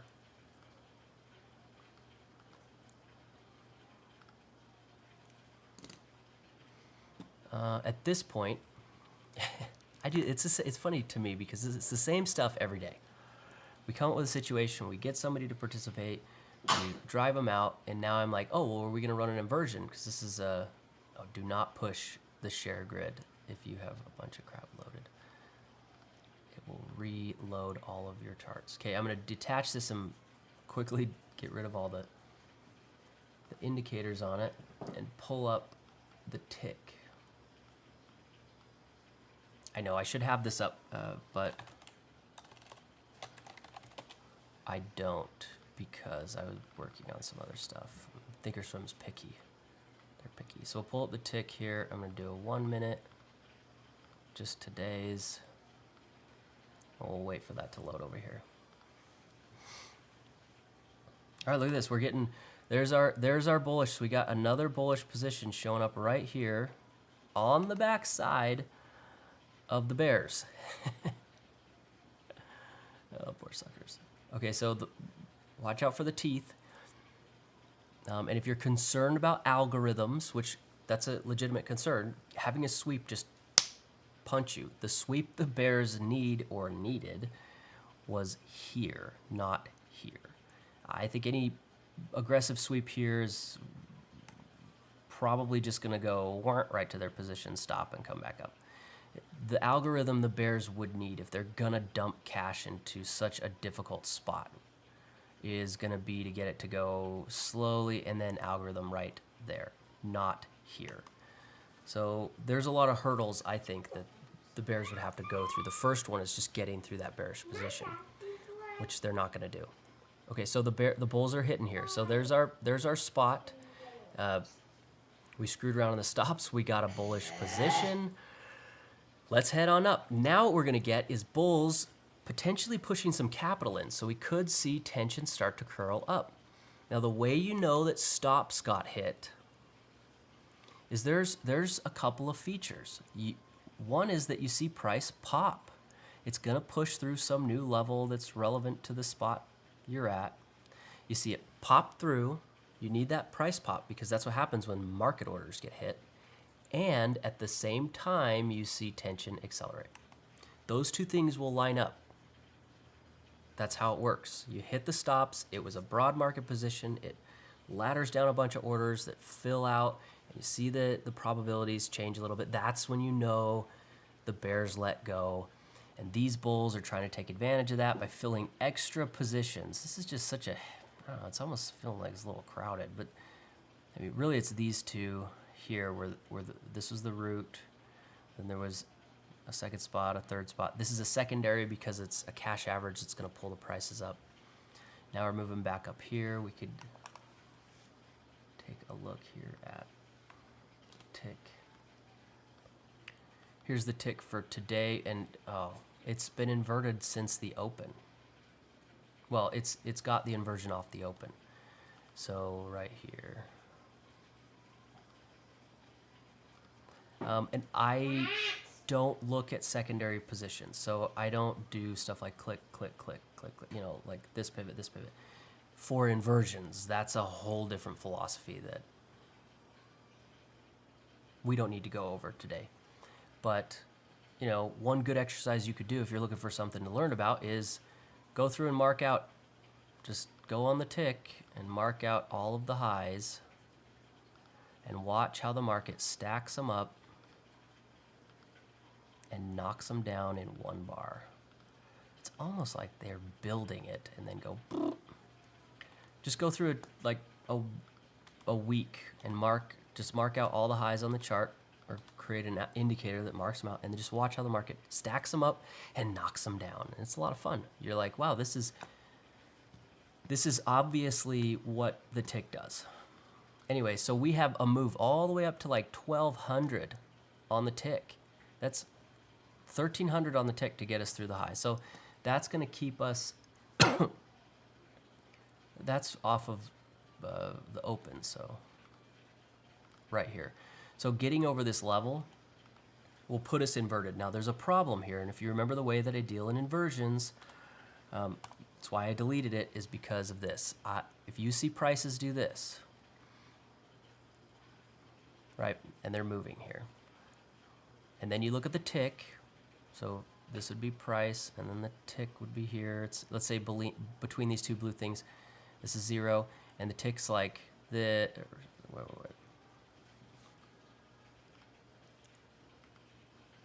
There we go.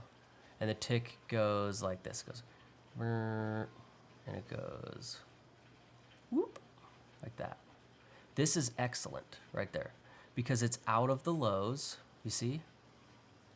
Out of the lows. I like this tick type of thing. This is the one that I think is great.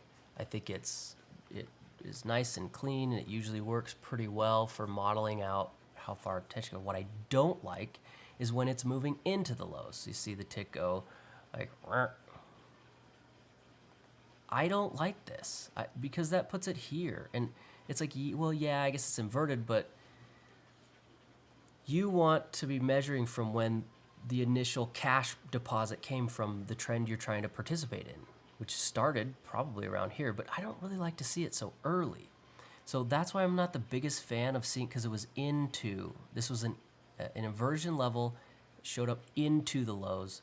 I would have rathered it like here, out of the lows. Out of the lows is always so much better because it shows that someone was buying through here and it pushed the tick up.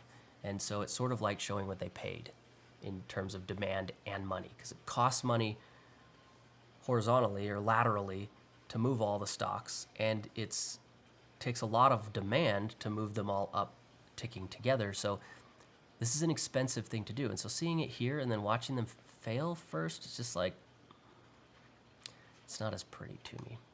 So we have a tick off the open. And if that was like yesterday, if the tick high was here, that's, oh, well, yeah, it was out of the low.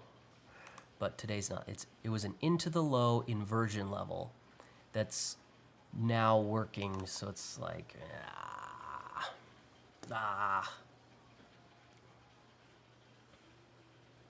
Okay, so here's interesting things going on. These all just popped up. So we got about the 30, so this is like 39.05, which was one we were looking at. The range is a little closer, maybe, smaller volume, smaller range kind of thing. We haven't seen anything really aggressive, nothing like 500 or 1,000, just a couple of things. And we see those over here too. They're, well, not quite. This is really interesting. So this one pulls off of the, like you're getting off of the 1 minute data set. This one is pulling off of a data that's it's the day. You can the daily data bar, and it's really interesting to see them not the same.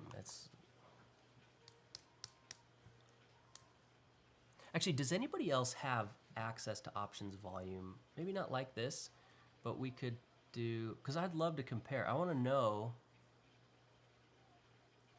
In fact, one of the things I was going to do today, because I thought this needs to happen, is pull it off the CME, because the CME will show and compare and show what the CME says for their monthly options and stuff, and then compare to here. Because I want to know how much throttling or how much data filtering goes on.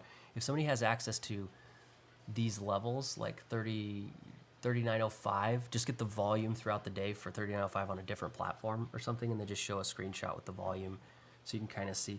So I want to see if these are, like, how much data is missing or not missing. I have noticed that if you load the chart, so watching this chart through the day gives more data than if I shut the chart down and then reopen it after the close. There's a bunch that goes away, which is a little frustrating. Thinkorswim, which is really frustrating. So it means that your back testing data is essentially wrong. It's just inaccurate. It's not right. All right, we've moved back down. Look at this. Okay, so, and look at that. Tension. This is an interesting development. All right, so these bulls are not impacting tension. Is this another nod? What is this? This is another nod. The bulls are not picking up tension. They're not pushing up through the highs. We didn't get tension accelerating. Advanced decline at 1200, which is down. So we lost some advanced decline up here in the highs. We are almost to the point where we're getting a decay retest here and potentially a multi-day decay retest. All while the bears are suffering underwater. This is interesting. This is some good drama that's going on here. Look at that. The bulls are failing to impact tension. This could further ennoble the bears. The bears are going to go, oh yes, the bulls are failing again. But would you believe them twice in a day? I wouldn't. I would just assume they were failing. But the bears are underwater. Perhaps it's just teeth. I don't know. The moment I think this is interesting because we had a good move right up to where the stops would probably be at, which is where we've been sort of poking around. Now we're back and we're a little under their position. So this is still looking like teeth. What is going to be interesting to me is if this can get under, if it were to get, let's say, I want to get the tense right, if it were to get under. And I mean that as it's not the scenario I'm anticipating. If it were to get under here, I think maybe.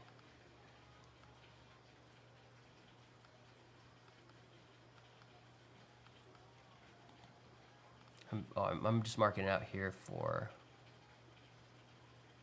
so I can get ES terms. I just really like ES terms better. Okay, so if it were to get down under this 81, we'll just put it right at a solid. We'll just say 81.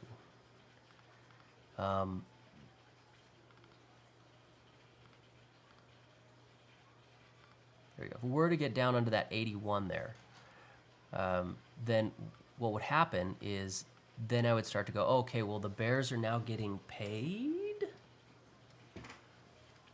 I would be a little, so yeah, this is the level where their position's at. So we could still move down a little bit, and this will look like teeth. It's just going to look like the bullish position having a difficulty in shaking weaker hands before it works looks like teeth. This is really common in secondary positions.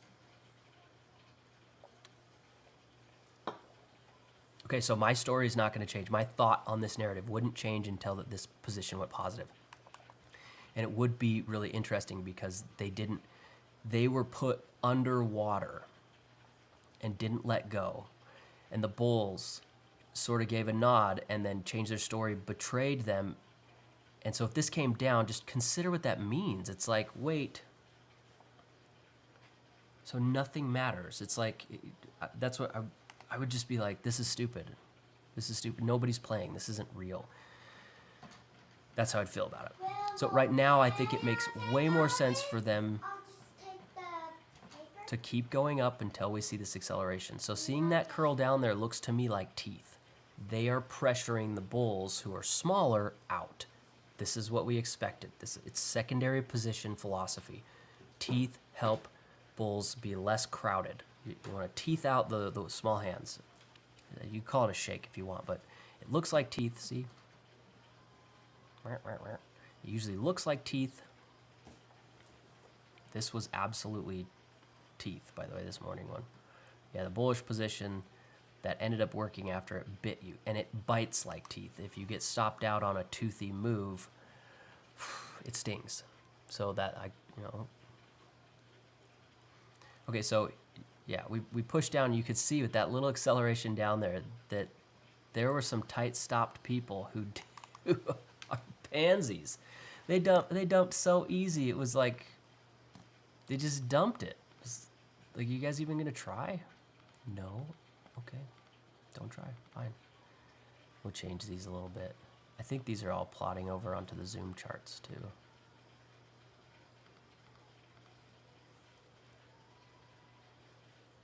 Oh, the ES ones aren't.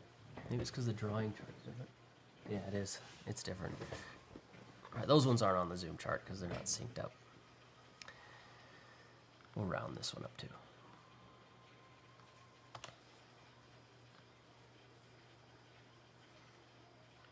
Okay. So I think that's really interesting, but I won't be thinking much else different's going to happen unless we get the Bears all of a sudden win. They held on and were victorious. It's just like, what the crap. So this would fit into, and I'm scaling out now. So I'm going to go scaling out. One of the things that happens with bulls as they move higher, how does a bullish trend die? How do you kill a bull? And a bullish trend dies when the bulls are, and this is, I've spent way too much time considering exactly how to phrase this. It's when bulls are too busy to show up and take profits. It is an arrogance, not a euphoria, that kills off a bull. There is money here. Free money. You are winning and have no problems. This is the attitude that kills a bull trend, a major bull trend. So I would say, a big old move up like we've had the last couple days, arrogance is what kills a bull. And you start seeing that because you have situations where you know that the bulls could have absolutely no reason to not drive the price higher. And all the difficulty, everything's lined up, it was tough, it was hard, and now they're there, kind of this situation. And if the market just sort of goes like this, and then we get it coming down, and then the bears get a nice algorithm here, and then we get that going and it hits their stops, you'll be sitting here wondering, why didn't you guys hit again? Like, what was your motivation? And the answer is they were too busy to show up to take profits. And that attitude I pay attention to. When you have, it's not that the bulls come in and had a position that they hit really hard and it fails, or they got in a fight with the bears and they're hitting each other, or a news event. It's when they just are too busy. It's too hard to wake up today and take money, and they start being real cocky and discriminatory, like, oh, the poor peasants who must pay me in our taxes. I'm just too busy to go collect those free monies today. It's just that arrogant attitude is what kills off a bull and motivates bears to come in a really real way. So this is a much larger scaled thing, and I consider this philosophy over multiple days. You pay attention to their behavior. You pay attention to their behavior. You see what they have, what they did, what they have, what they did. And you'll start to get this attitude that shows up for a couple of days, and you're just like, what are you guys sleeping in? What are you doing? So that attitude is something I'm paying attention to here. This mentality. You're too busy. So getting this to move down isn't a huge deal. But it will start to stack up in my head. I'm going to be paying attention to the fact that we had everything set up. The bears holding on. All they had to do was fill a couple orders after they pressure out some smaller hands. This is status quo stuff. And they don't. In that moment, you sit and you say to yourself, what were you guys too busy doing? So that's something I pay attention to. It's a longer scale. I wouldn't be like shorting this for a major trend reversal or anything because of it, but I'll pay attention. After a couple days, that's going to weigh on me. Okay, so Mr. Shulev, unless it's Spanish, in which it's Shuyev. I'm not sure which. I'm going to go with Chulev. Chulev. Bullish, yeah, I'm bullish indices here. Yeah. I use the McClellan.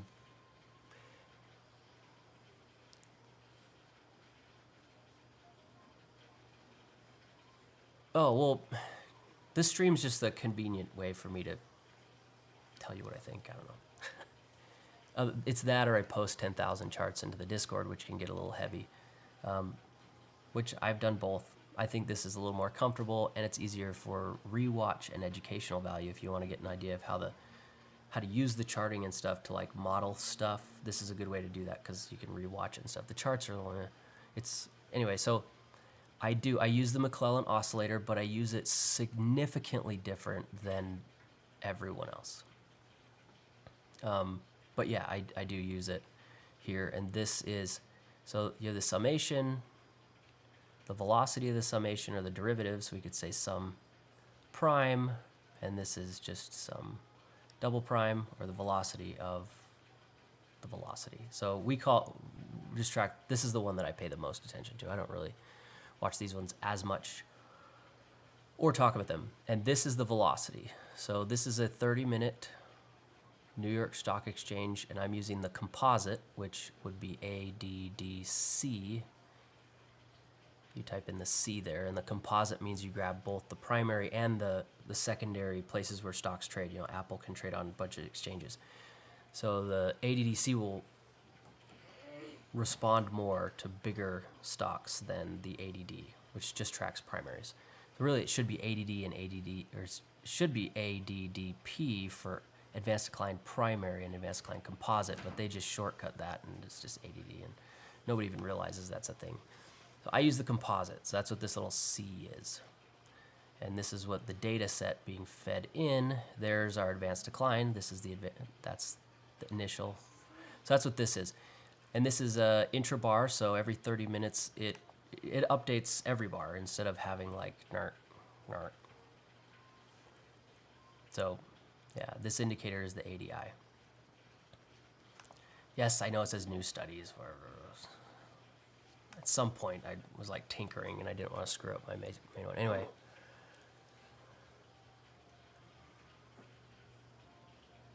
That's really lucky. LA, the Bears covering it. If they get out here, they're wise. But I don't believe people who are stuck in losing positions that they don't want to be in are usually wise. This is the playing in your stop philosophy. We got right, at least on the SPY we got right. And it might actually, if I scaled it, might be not even that close. Nope, we nailed it. Look, see, nailed it right to the backside of their stop. If I put that right on that red bar, you know, I missed right on the red bar there, right to the backside of their position. And the reason that the market can do that is because nobody covers a loser that comes back to break even, ever. Every person, they do the same thing. If your position is on the blue line and you want to sell, you hate it, you hate it, you hate it, you hate it, you hate it, you hate it, and you say this: oh, I was always right. This is what everyone says. And so instead of covering here like you promised you would because of all the promises to the universe, you move your stop and you say, well, actually, I'm going to make all this money. And then the market just goes like that. And it always happens. It's always what people do. It's how it works. You should, if you get into a position that turns you upside down and it comes back to your break even, you thank your lucky stars and you take $0 because that's what you deserve. Yeah. That's what I think. You have to take a hard stance on that one. You cannot be soft on that. If your trade is not working the way you want, either you take a full stop or you get out. You just get out. I usually, when I'm exiting positions that are not working out in my favor, I don't fiddle with stops and limit orders. I click close because you have this like mental procedural issue. You realize, or let's make this it's a little light bulb. You realize the idea strikes you. I'm losing. That's what you do. You realize it. You say, I'm losing. You think. Well, and then what you try to do is this nasty psychological trick called distancing. You distance yourself from the being a loser. You say, well, if, and you always, you know you're doing it when you're doing if-then statements. If X, then I'll cover. That's what you do. And this injection of logic here is the devil. It's what kills you. You start trying to say, if it moves up, I'll cover. If it moves down, I'll cover. If the market obeys me somehow so I can save face, I'll cover. And what you should do is say, you know what, I'm losing, this is wrong, and you exit. You just click cover, you're true to yourself, you believe the things that you know, and you just get out. You just get out. That's the way to exit. If you sit and fiddle around with stops and take profits, you'll do the same thing everybody does. Everybody does the same thing. You distance yourself from it, you move your stops, and my favorite one that will happen to you, and I've done it plenty of times, and they're not pleasant memories, is you start, if you're short here on this chart and it's negative, well, if it comes back to your break even, what you do is you say, I was just going to go for here, but because you got inoculated, you think you're going to make it all the way to here. You make your profits bigger because you need that. And so you start to do the take profit problem, which is you start staring at a take profit to justify your loss. And this is the magic. Are you ready? A bigger take profit justifies a bigger stop loss, right? Of course. So then this position that was supposed to be this risk reward turns into this risk reward, and then they're very happy to hit the bigger one. This is a known pattern of all human beings. We try to expand our take profits on things that we were wrong about initially because we're glory mongers. We just love to be more than right. And so you just got to dump it. When you're wrong, and you have to know what wrong means, you just get out. Just exit. I don't fiddle with stop loss to take profits at that moment. I just go, didn't work. So but at the end of the day, and I've gotten this question many times. Can I see the tablet? Yeah, go ahead. I've gotten this question many times. How do you keep yourself from being an idiot? How do you, and I'm going to say this over and over because it is one of the most powerful concepts. It's like, how? Oh, just a second. I gotta open up a tablet here. Oh, you didn't plug it in, buddy. Go plug it in. You can do it later. Okay. How do you stop yourself? This is the question. And the answer is don't. You don't. This is what society is for. You use social groups. And what that means is you tell everybody what you're doing. You need to expose yourself to a group. You have to tell them what your positions are, what your thoughts are, and ask them if you're right or you're wrong. Listen. Social groups, exposing yourself to a social group is the key to solving the how do I stop myself from being retarded. Because just telling them will regulate you. They don't even have to give you feedback. As soon as you say it aloud, confess it, I guess you could say, to a group, you'll hear it and you'll go, oh my goodness. It's social. Social groups are the key to keeping yourself from becoming an emotional idiot. And so you need a group of people to tell them what your thoughts are, where you think it's are, and you have to be very explicit. You can't say things like vague stuff. You can't say after the fact stuff. You can't say things like, right now, if you said to me, I'm long off the lows, I'd say you're a liar. I don't even care if you are long off the lows. Telling a group what you've done after the fact makes you a liar. You either say it in real time, and you do that to use the group, we all benefit, or after the fact is glory mongering, and it tells me something about your immaturity with risk management. People who glory monger are people who hold their losers till they margin call. Glory mongering is margin called. You're a glory monger. You want more. You hold for more. You are a person who likes to get margin called. So I know that people who tell me what they did, like I'm in a winning position from the lows, and it's like 3 hours later, you're a liar. I don't care. Because you probably blew a whole bunch of other money trying to get into that dumb thing. And you're not nearly making up what you lost. And even if that's not the case, who cares? But what's the point of telling me? There's no risk for you. It's like you're just trying to get glory. And glory mongering leads to margin calls. So the trick is real-time social groups. That's the filter. That's the thing that keeps you from killing yourself. People who are real, they're listening, you tell them your thoughts, they will respond, you feel exposed a little. That will keep you from your bad decisions. They'll watch you make mistakes, but if you hide it, that's when you get the real margin calls, the ones that really sting. You know, you're in a position that's going down while you're telling all your friends and family how big of a winner you are. And that's the big margin call right there. Seeking glory while you're losing all your money. That is the essence of a margin call. Call your mom and tell her how good you're doing while that your account's just about to get blown out. Hello, margin call, man. So that's the best way to filter losers. So I just react as quick as I can. You know, this isn't working out the way I like.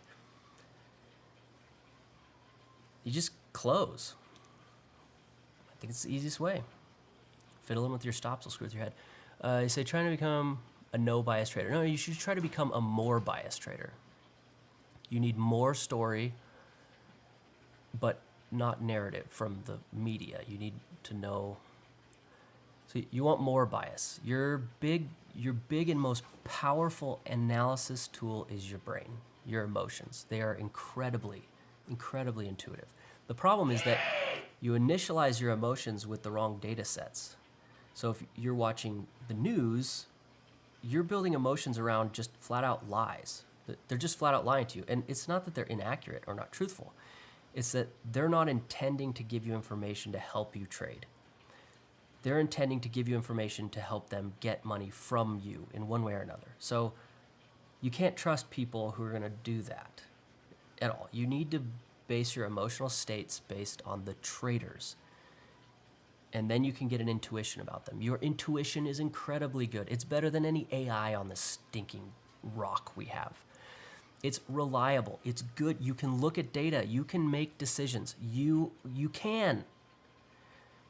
You're the best analysis, not the tools. So the objective of your analysis tools like these ones is not to tell you what to do. It's to model what's going on so that you can actually see it. And my favorite experience of this is to say, if you watched a boy and a girl, let's say there's a boy sitting here, he's got spiky hair. There's a girl sitting here, she's nice, right?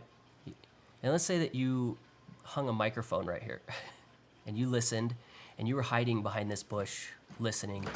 This is you hiding. You also have spiky hair. Maybe you're a jealous, terrible person. If you're watching and you listen to that boy and girl talk for a while, and he says, hey, will you go on a date with me? How good do you think you'd be able to predict after listening whether she's going to say yes or not? My argument, really good. It's going to be obvious. It'll be so obvious. And this is the thing. You can read social dynamics so well. You know how people interact. You just need a little bit of data. And then your brain does all the work for you and feeds you back the responses. It says, oh, she likes him. Oh, she is not going on that date. You can also read subtleties, like she said yes, but she's probably not going to answer his texts. You can read all sorts. So this is the magic of the brain. You can see partial, incomplete data of social interactions and come to extremely accurate conclusions. What the market tries to do is hide you from all those social interactions to keep you from using the thing that is the most powerful. People are people, and you're good at people. We're all good at people. So if you can see where the players are and what the players are doing and what positions they're in, you immediately know what's going on. You're like, oh, they're in this spot. Oh, I know exactly what's going on here. So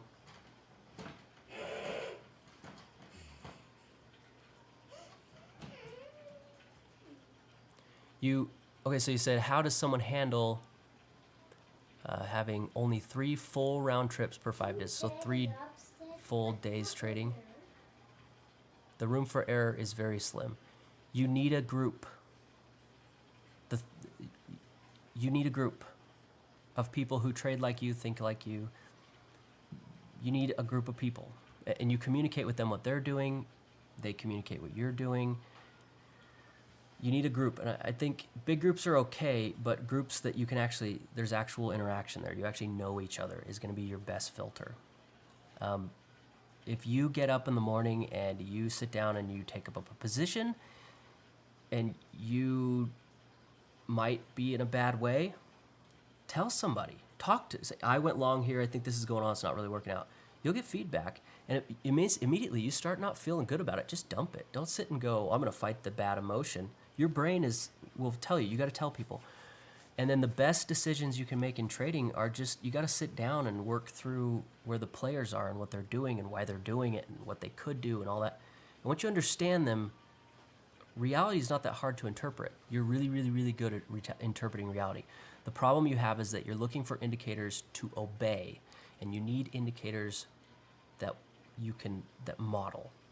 So the goal of all these is never to say by ourselves. The goal of all these indicators is to model different things, so you can look at them and say, oh, it looks like this and this, and you see stuff, and then let your brain tell you exactly what's going on. Your brain is so good at that. The market wants to tell you no emotions, and I say that's just propaganda. The biggest traders out there don't sit and trade calmly. Are you kidding me? They do so many drugs because they are so involved in it. They are so into it. It is, and I was talking to Joe about this the other day, and it was interesting because I think this is exactly how it is. If you're in a fight, a wrestle, say you're wrestling with somebody, it's interesting when you're in the middle of wrestling with somebody, you know in real time who's winning. You always know. You don't need data points. You can just tell. Because the distance between you and the fight is 0. Now, if you step outside of the ring and you see two people wrestling and one person's on his back, you might sit there and say, well, is he going to lose? What's going on? And then all of a sudden you get this magical thing that happens. Well, he has a 65% chance of winning even when he lands on his back. Oh, really? So he's got a good chance. All of a sudden, you don't know who's winning because you're not playing. So you got to get yourself in the fight like real traders. That's, I think, why they do so many drugs. It's just such a common thing because they're fighting all the time. They know who's winning. They know who's losing. They're not reacting to like analysis. Like they're punching each other until one person wins. So you need to get the data modeled so that you can be in the fight, not watching the fight.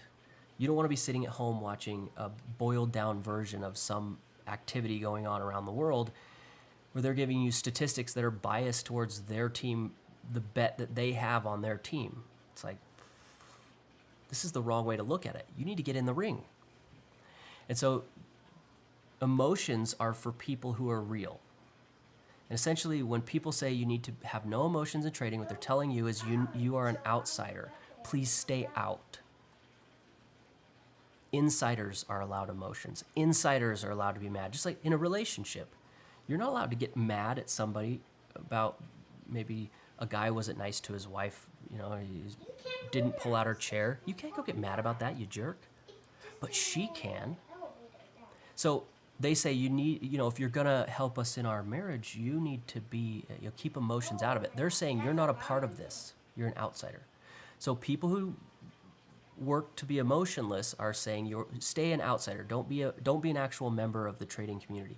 Don't get involved. Be an outsider. And that's stupid. I'm sorry. That's just not a great way to participate. It's also impossible, I think, to make consistent, decent returns unless you're a member of the group. If you don't feel anything, you won't consistently catch good trades. No way. No way. Nope. Not possible. So you got to use that social part of your brain that is a freaking genius. That's the way to get a good understanding. But you need to make sure your tools are showing you data that is accurate for the players, not buy and sell signals. Buy and sell signals are just destroy your brain. As soon as you see a buy signal, you shut off all the intelligence and you turn on your obedience. A buy signal, it's worth $100 if I don't buy it. And you start doing all this stupid math in your head, like if I buy here and get out here, and then you talk yourself, then you buy it, you're just being obedient. You have just become an outsider. You're out of touch. You don't know what's going on. You have no feel for the game. You can't catch a swing. It doesn't work. Doesn't work. I've been in this game for a long time, and I've talked to so many people, and it's the same story. Outsiders don't use emotions, and they're also wrong all the time. Insiders do. They're biased, they're angry, they get mad at the other side, they kick and scream, they have feelings, but they're not wrong. People who just kick and scream and they're wrong all the time are not insiders. They're just babies. They're very immature. Yeah, I could just ramble on about my feedback. You just pick and choose what you think's useful or not. I can just say what I think, and hopefully it's useful.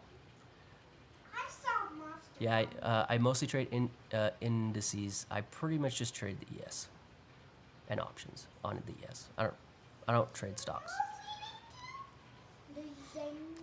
Oh, so there's a look at this. Look at this.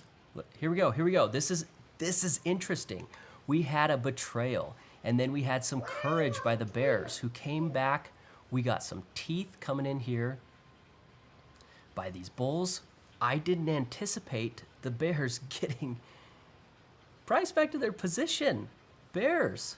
So we're back to the bearish position here. Let's take a look at options real quick here. Oh, we were talking and I did not know. Look at that. There it is. There's what I wanted to see. Right there, 2,000 on the 3,900 line.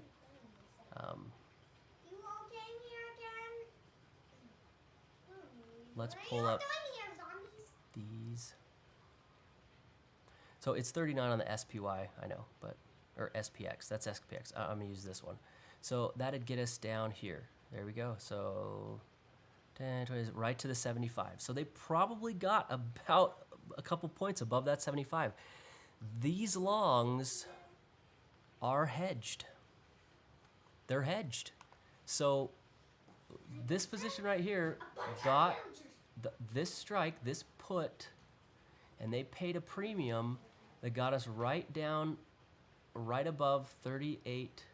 Sorry, that's not a B, it's an 8. 38, probably like 38.78 or something like that. And they captured like 2 points.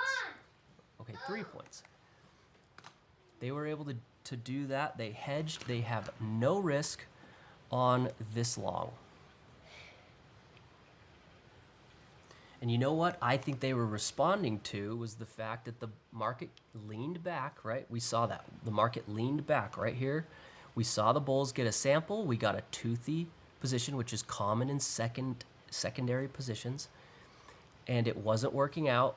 And then hedge. So they saw what was happening. They were like, oh no, it was supposed to work. This is trouble. So now that they're hedged, the problem the market's going to have here is, when we saw this yesterday, these guys cannot be stopped. You can't, how do you stop out somebody who doesn't have a stop loss? And they're hedged with an option, 2,000 of them. They're hedged with an option. How do you stop them out? And the answer is, you don't. So now these guys right here, these sellers who we were watching, and I don't think they covered, I think they decided to hold for some reason that I don't know. They now need, these guys could potentially get liquidated, but there's no way that their stop's down here. These guys would have their stop about here. Hey, you're getting crazy. You're getting crazy, buddy. You're getting too crazy. Okay, so I think that these guys are going to need to find some bulls. I think they're going to need to work out how that they're going to get the market to move, because this position,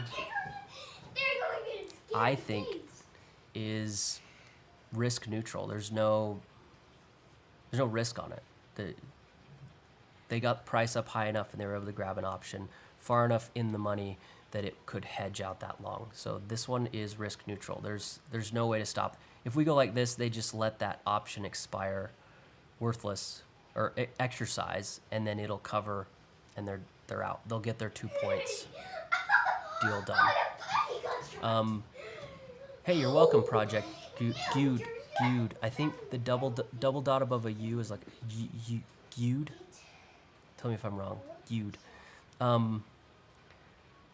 So this is going to be difficult. The bears need some oomph here. Now, Not everyone is going to be hedged. There will be shadow traders. Shadow traders are the algorithms and the people who their objective is not to be institutions, it's to trade them and front run them or do what they're doing, just copy them. So there's gonna be a group of people who will get stopped out here. It's not gonna be the same group as, it's not gonna be the same large group as like an institution. So moving down here will cause liquidations, but it's not gonna be nearly, I think, the same scale as it would have been if the bears had tried a little harder here, because then they wouldn't have this hedge that's helping to wipe out a lot of that risk. So we have just seen a change, I think, in character in the market. The bulls have just risk neutral a lot of their position. The market's moving down. Now remember, if the bears are gonna make stuff happen, and I think these guys are still here, then they need an algorithm here through this level. Nowhere else. That's the spot to inject your capital, not at the lows, not anywhere else. This expansion bar is pretty, but it doesn't matter right now. It's an algorithm that's going to shove through that bull position to get them to be able to reach down and liquidate some players. But they're going to have a hard time getting this to really go because a lot of these guys hedged. Now, these guys right here, I don't think that this position was likely hedged. It did come in and have an impact. So we saw some people there. Tension moved up. But now it's underwater.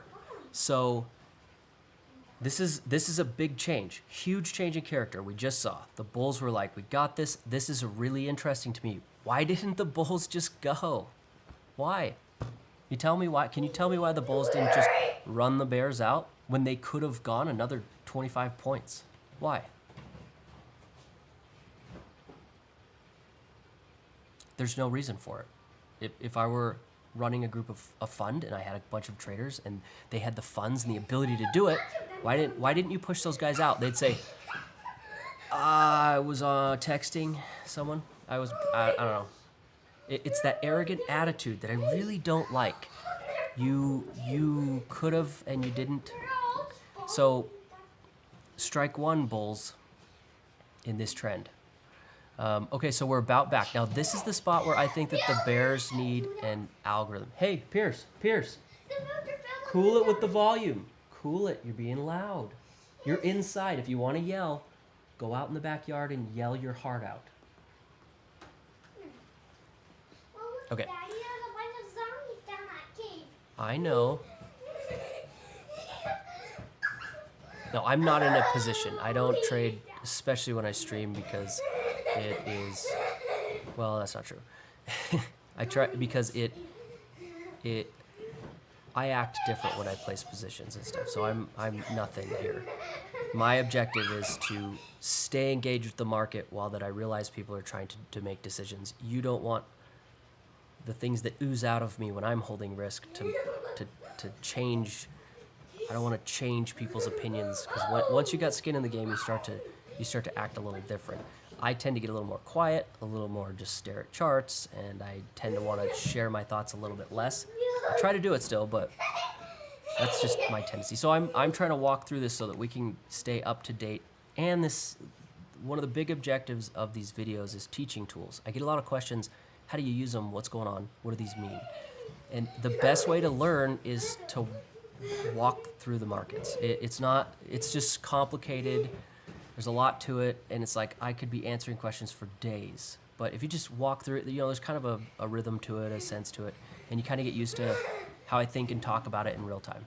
We just got a decay retest here. So we got decay here. Here, did that hit? It didn't get the multi-day low. It's real close. Not necessary. And we have our volume. So decay retest, I'm going to say DR. First you get the retest, which is the signal. Then you get the trapped orders, which is the response, volume, and then you need price move. Well, there's a price, and you also want new extremes. Okay, so the new extremes, look, we have a pop in the new extremes right there. This is the new highs and lows across the stock exchange. And you can see where that the new extremes coming from, which new extremes it was pushing and stuff like that. So we had new extremes here, price popped up, trapped orders right there. So this is good. We have a decay retest. Decay retests shift your risk from horizontal over time to vertical. So what that means is you get a spot that tends to pop your position positive, but it exposes your stop. So we now know there are stops right there. We know that that decay retests expose a stop just a little bit below the, let's see if I can grab that, a little bit below the position. So everybody knows where your stops are. That's the trade-off. You get a position that can kind of pop positive while you expose your stop loss. And there we go. Okay. So this is going to be a spot where if we dive down and we tag those stops, it can create some liquidity for the bulls because it's people selling, and selling is something you can package, and that is liquidity. Liquidity is the predictable relationship between lying to people and how much they act on your lies. It's essentially the betrayal of trust. People trust you, they trade. And so if people trust signals, they trade. And that means that you can stop them out and take that sell volume from them stopping in this, and you could sell it. Or you could tell them to sell, and they sell, and that's sell volume. You package it, and you sell it to your clientele, and your clientele is buyers. They say, well, we want to buy. And you say, okay, hold on, let me package something. And so you generate, liquidity is the trust and the betrayal of trust, and it's the volume response to it. So we see that. We have these guys come in. It's a bigger position. Decay. Hey, you're being loud. You're inside, buddy. Pierce. Eyeballs, look at me. Hey, look at me. I need you're being loud, okay? Probably won't help, but I tried. So we got, the decay retest is not as intense as typical liquidity, but it's something that I track always. So this is showed up. We have a long here that is in place. We have the new highs that show, so this is all complete. If the market dives down, we know where the stops are. We can use these stops as liquidity to see if the market will move. This position needs a tension response. Decay retest does not need a tension response. It's not a horizontal position, so it doesn't have as much lateral trading. Lateral being like across all the stocks. But it does tend to be a position that people use as a last resort. So that's right there. We have the stops. Now the next thing is to ask, what do the bears want to do? You know, they're in a situation we got a little change of character. What do the bears want to do next? What? Well, they still want to get down to here, and they still need to start pumping tension. If they're really going to take advantage of a change, good. If you can handle a little parenting now and then, we'll get along. So if you can, the change in character here in the market, where that suddenly they had this advantage. If these bears can take advantage of it, they could get us down and maybe get down to like here. That's totally in their scope now. That's what the bears want. What the bears need to happen is to start running elasticity, which is driving tension closer to zero for the bulls come in, or the dominant party comes in and reestablishes. So this is a really interesting day. Since I think a couple of you guys showed up a little bit later, I'll quickly go over. First, we had two bullish positions, which they did nothing with. So this was what we call a nod. A nod is where like you look at the king and you say, can I drive this down? And it's the dominant party, whoever's in control. It's the bulls. And they said yes by not consuming liquidity. But that nod had some confusion around it because right out of the low, we saw an aggressive upward move out of tension. And this is what tension typically looks like on an elastic day. And this is what it looked like. So it was like, wait, what's going on there? Well, the bears had the nod. The market rolled back up. The bears got in. here, and they were very happy to do so. So bears, bulls, it's supposed to be a plus. Well, the bears got their position to drive the elastic market, and we see that right here. They were trying to push it. And then suddenly the bulls picked up another position here. And they hit full force, and the bears were a little confused. Well, they tried to hit again, came down. The bulls hit again full force. The dominant party just switched their position. They went, well, you were going to drive it down, but nah. Then they drove the market up into where the stops should have been for the bears. And so this was like, okay, we got what we wanted. We hit the stops. Awesome. Then the market leaned back, and the bulls got another position here. But there was a neat little feature. The bears didn't cover. We track when a side gets liquidated by causing an acceleration like this one here or this one here, where the tension accelerates. You can see one side liquidated. They got pushed out. And it's lateral, it's big. It's across 3,000 stocks. And that's what adjusts tension. The bears didn't liquidate when it hit their stops. And so we were like, what? This is good for the bulls, right? So the market leans down, bullish position here. That position kind of moves up, comes down, looking for teeth. And then at that moment, we saw a huge plop of orders, a couple other ones here. So right there, when it hit all of a sudden, this root position here got hedged into a zero risk position that can do nothing but win. There's no potential for loss. It's zero risk potential. That's not good because markets like liability. You know, you have a winner, you have a loser, liability transfers. But when you have one side just flatten out, no risk for us anymore, it makes it hard for the price to move in their favor because there's no risk. So at that moment, they hedge right here. And then price moves back under this position. And the question is, why are you letting the loser, your bag holder, back in the green? I don't like that. So this is where we're at. We had a day which had a typical thing called an elastic market. It's where the dominant party lets the counterparty win for a while so they can get better prices and burn off some tension. But then they lied.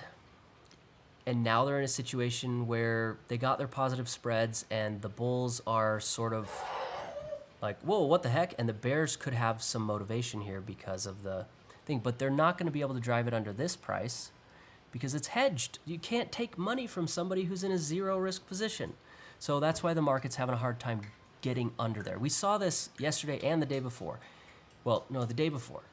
I don't think we actually saw it yesterday. And the market comes back and it tries to figure out, it can't get through this level because they're hedged. And we know that because we can see it right there. We can match up those orders. We know who they are. So now the market gave us a decay retest right here. The bears did not execute an algorithm at the right spot. All the bears did in all their wonder and glory was give the bulls a decay retest. And they're getting a multi-day decay retest even. So we got another admitted, not as aggressive, but a bullish position here with the stops just below. And those stops are below that position that's hedged. So it's really hard to get price under there because you can't transfer cash out of someone's account when they're hedged. So it's not going to work. So the bears need to find a sucker. They need a bull to screw over. So that's where we are. I know there's a lot, so you might want to replay that a time or two, but that's where we're at. The next thing we need to do is where can we find some bulls? And this is where I think it's going to get good. So the market is now complex. In fact, I think it's been complex for an hour or so. It's complex. And what I mean by complex is that you need to understand this analysis to understand this analysis to understand this analysis. It's complex. It's compounded. If you don't understand all the rest of this stuff, everything going forward from here, it's not going to matter because you're not going to get it. So complex analysis is not hard. You can't think that data is stochastic through this day. It's not stochastic when it comes to behavioral analysis. Behaviors are all compounded. They're aggregate. So you have to aggregate all these things. If you get, you're sure price is stochastic, but the people who are participating here are not stochastic. So we can make predictions about people, and that's pretty reliable. This is the question, where are the bulls? And I'll show you. For the bears to trap in some fresh bulls after our character change.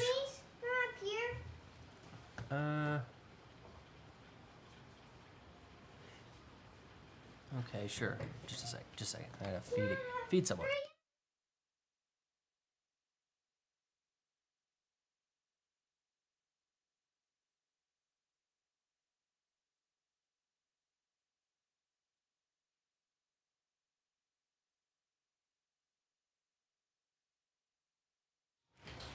Okay, where are the bulls? So after this character change, suddenly the bears need a bag holder. They need to find some bulls that they can run out with a place to liquidate them. Now, there's a few places we can find bulls. The first one, and the closest one, is this decay retest. Right under there, what would have to happen is with the decay retest, if this is your position, and this is price, so your price dips in, your stop on a decay retest is right under the pivot. Decay retests don't have wide stops. So that's where it's at, because they tend to work pretty quick. Because your stop is exposed, that's the cost you pay. So if you dip down and you liquidate them, these orders get transferred and you can sell this as liquidity. It's something you can sell to clients. So that would be a good liquidity spot. And we're looking to track the people who consume markets through liquidity, not through outright contracts. We want people who eat liquidity. And so we need to find a loser first. They don't just participate. They look for somebody to take the wrong side of their trade. If you don't do that, you cause price to sweep and pop and jerk around, and everybody knows what you did, and it's dangerous, and it puts your capital at risk. If I know you're there, if everybody knows you're there, you're probably going to get crushed by just demand from the market. So liquidity consumers, that's who we're looking for. Liquidity consumers. Try it. Thank you. It's red apple. There's that position. The problem with it is getting price under there is now really, really hard. And these bears are not in the greatest spot because we're at the highs. Okay, that was really sweet. All right, so here's where the bulls are. If we get velocity up to the other side and test, right there, that would be a bullish sample. If we get decay up to 0, which you can't see it because it's under this green line, but I promise it's 0. Same thing. So either way, the market's got to lean up into a bearish sample before they could find a bullish sample. And that's a problem because I think that these bears are still sitting here, a lot of them. They didn't cover. Cool, you want to put shoes on and go play in the snow? No, look at outside. Yeah. So these bears are probably still here. And so they need a bag holder. Leaning the market up into a bearish sample, it's not necessarily crowding the trade, but it's more mouths to feed. And then they need a bullish sample after that. So the bulls are on the other side of a bearish sample. It makes it sort of difficult to access them. So this stop loss right here is the easiest place to get to find liquidity for the bulls. If they could run an algorithm to drive price through there, grab that, and then see the bulls sort of respond to it, now they could try to drive price down to potentially here and liquidate this group, which would curl tension. Oh yeah, look at that. Your teeth are growing, buddy. Mm-hmm. So this is getting a little complicated because the bears are in this situation where it didn't quite develop in a typical way. So they're going to need to find some bulls somewhere to run out. You can't just run the market down. I guarantee you if they just ran algorithms and said everybody sell, it would just go like this. Because the bulls are in charge. The bulls have been participating, they've been winning. It would be a really short-lived rally. So they need to wind up some people to trap in and use those people to drive the market. And that would also curl tension down and we'd see that. That's what they need to do. The issue I'm having, though, is that these guys are trying to run an elastic Daddy? market. Yeah? Can you hold it right here? I don't really want to open because really that window is really bright. It's really bright. Go try another window. So if the elastic means that the controlling party. So right here was a good example of elastic. We got this up real hot.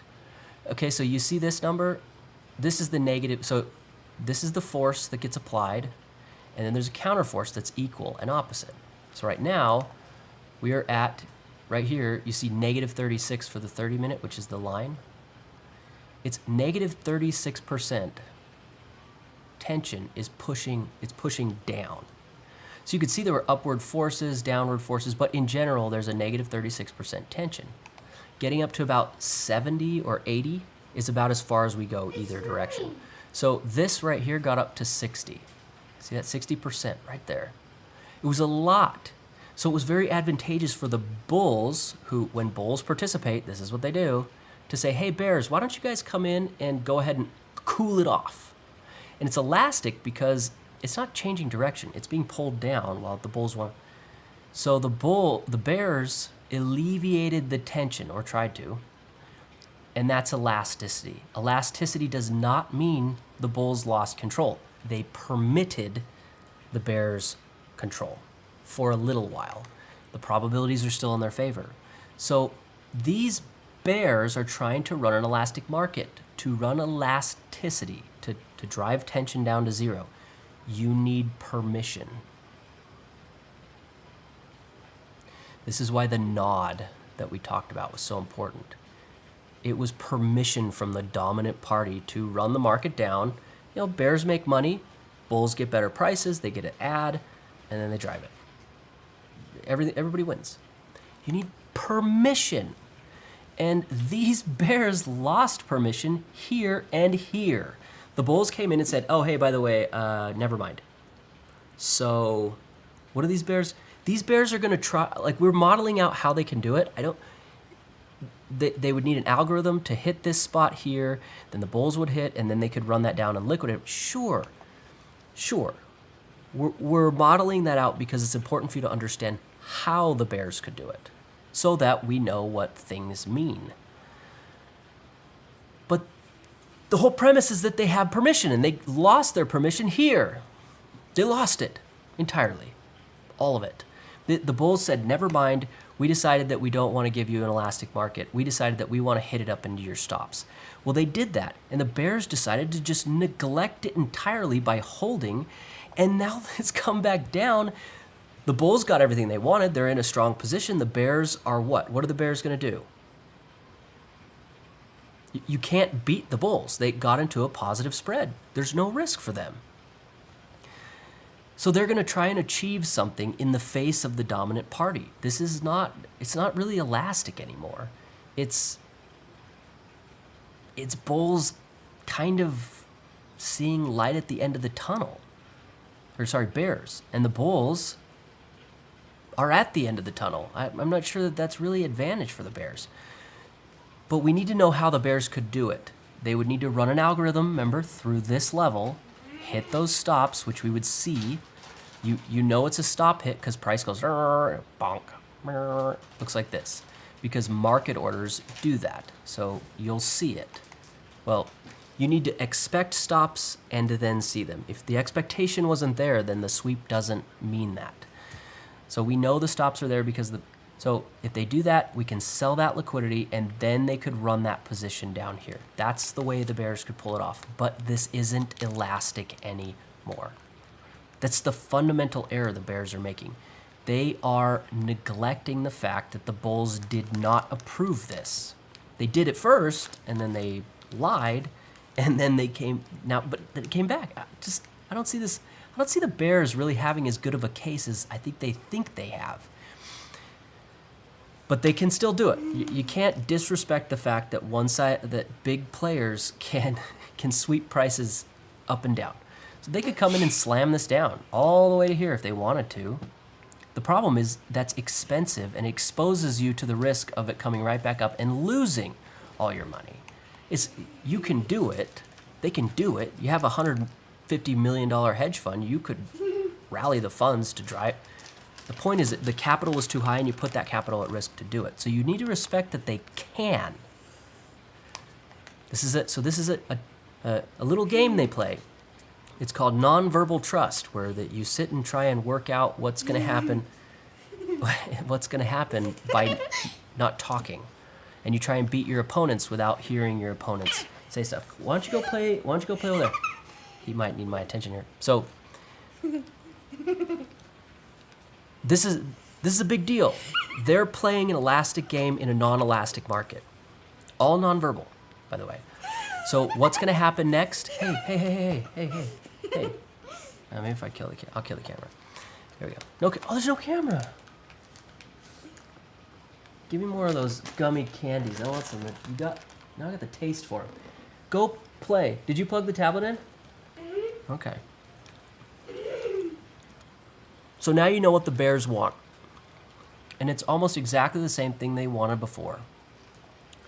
But you also know that the Bulls are in a great position. And there's just no reason for the Bulls to give the Bears what they want. I don't think the Bears are going to get it. I think this position's probably going to hold together, even if it does dive. You just turned it off. I don't think that the Bears are going to get what they want.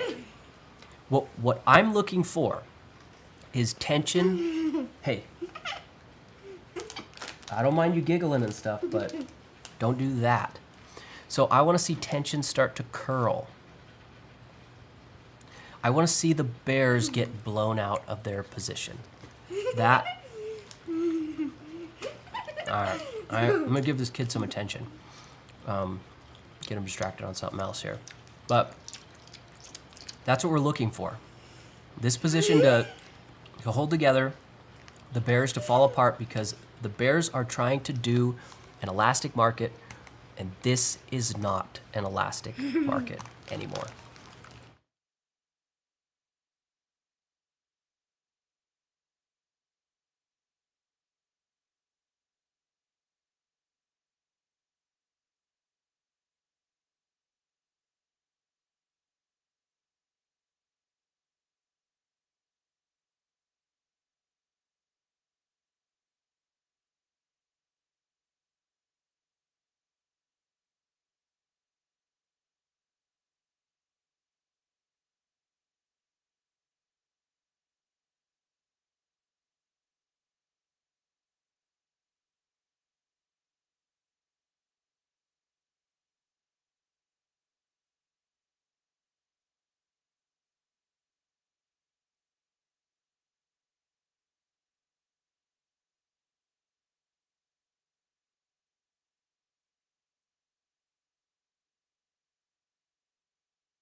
Okay, I think I got him doing something. All right.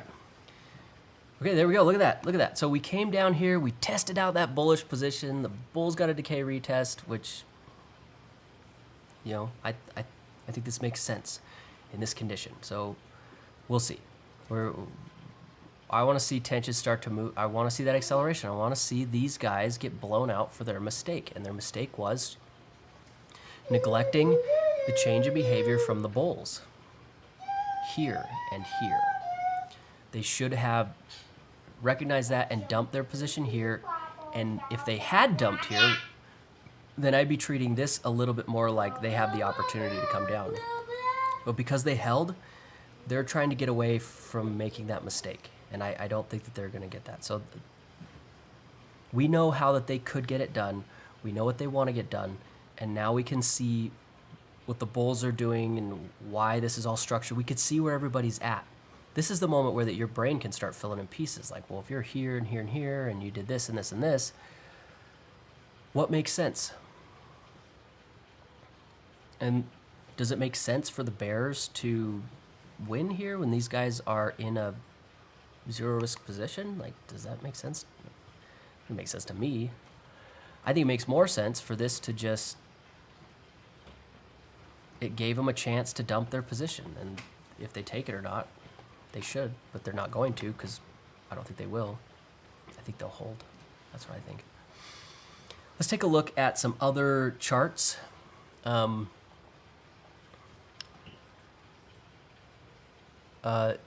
Chulav.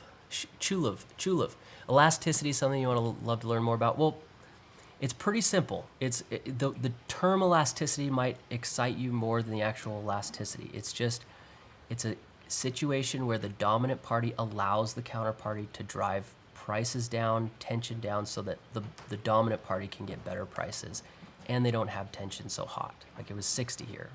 Now they could drive it up without having to do this, which would have got. So you got to deal with tension. So elasticity is the mechanism that you do that. You let the loser win a little because it benefits you. And that's it. And it's initiated by having, tension at some level that could use cooling off. This really isn't all that hot. This was hot. And then you have a nod, and a nod is where that the bulls get presented liquidity and they go, no, that's the nod. And then the bears go, oh, okay, cool. And it works on both sides. And it happens frequently, so it's not like a concept that's going to be, it happens twice a week, maybe once, twice a week or more. So you'll hear more about it. This is Think or Swim that I'm using, which is TD Ameritrade. And these are all custom indicators that I built. So they're, yeah. Okay, so coming over here to take a look at this, you see our compression here led to, the price was like, came out. Still not much by way of volume on either side.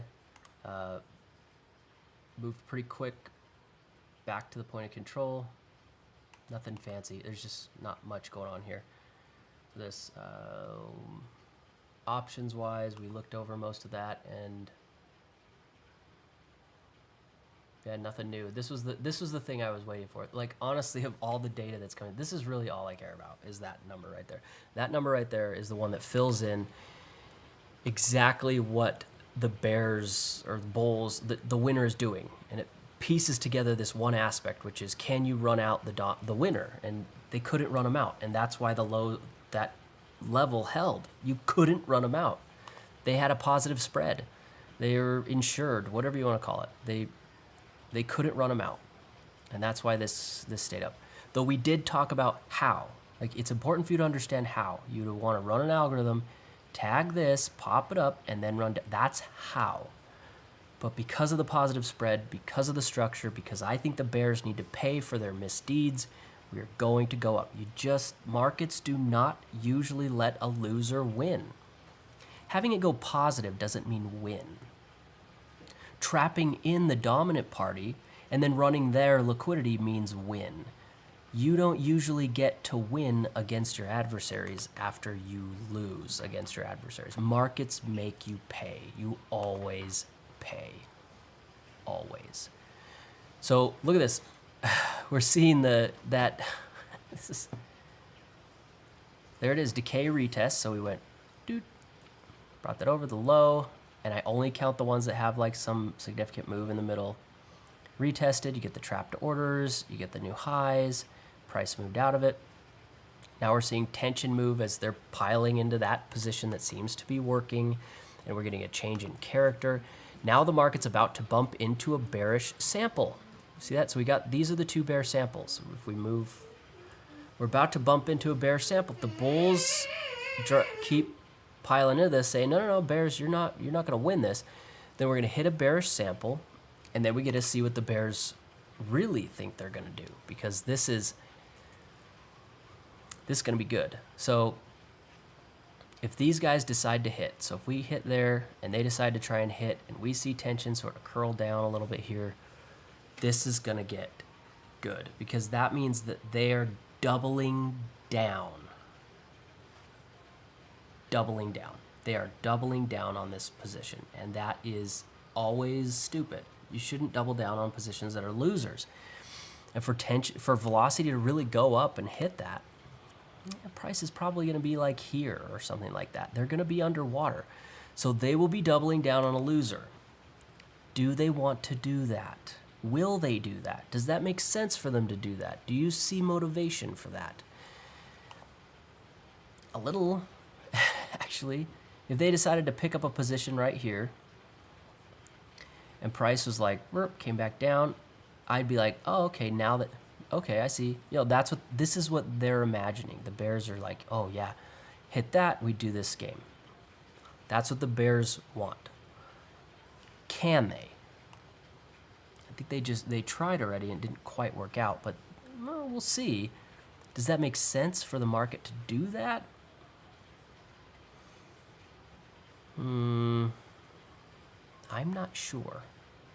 I'm not sure that makes sense. I don't think if this hits here, gives us a liquidity, letting them double down and then letting a double down win, that's like double taboo. You can't let losers win. You can't let losers double down on a loser and then win. That's insane. It makes the market liable to have to pay out to people, when it just doesn't make sense. I don't think it makes sense. Sorry, bears. I see what you want. I see what you're doing. I know you want to get there. I know you have the ability to get there. But if they try too hard, I think they're going to run into some issues. And those issues will be, they're not going to run these guys out.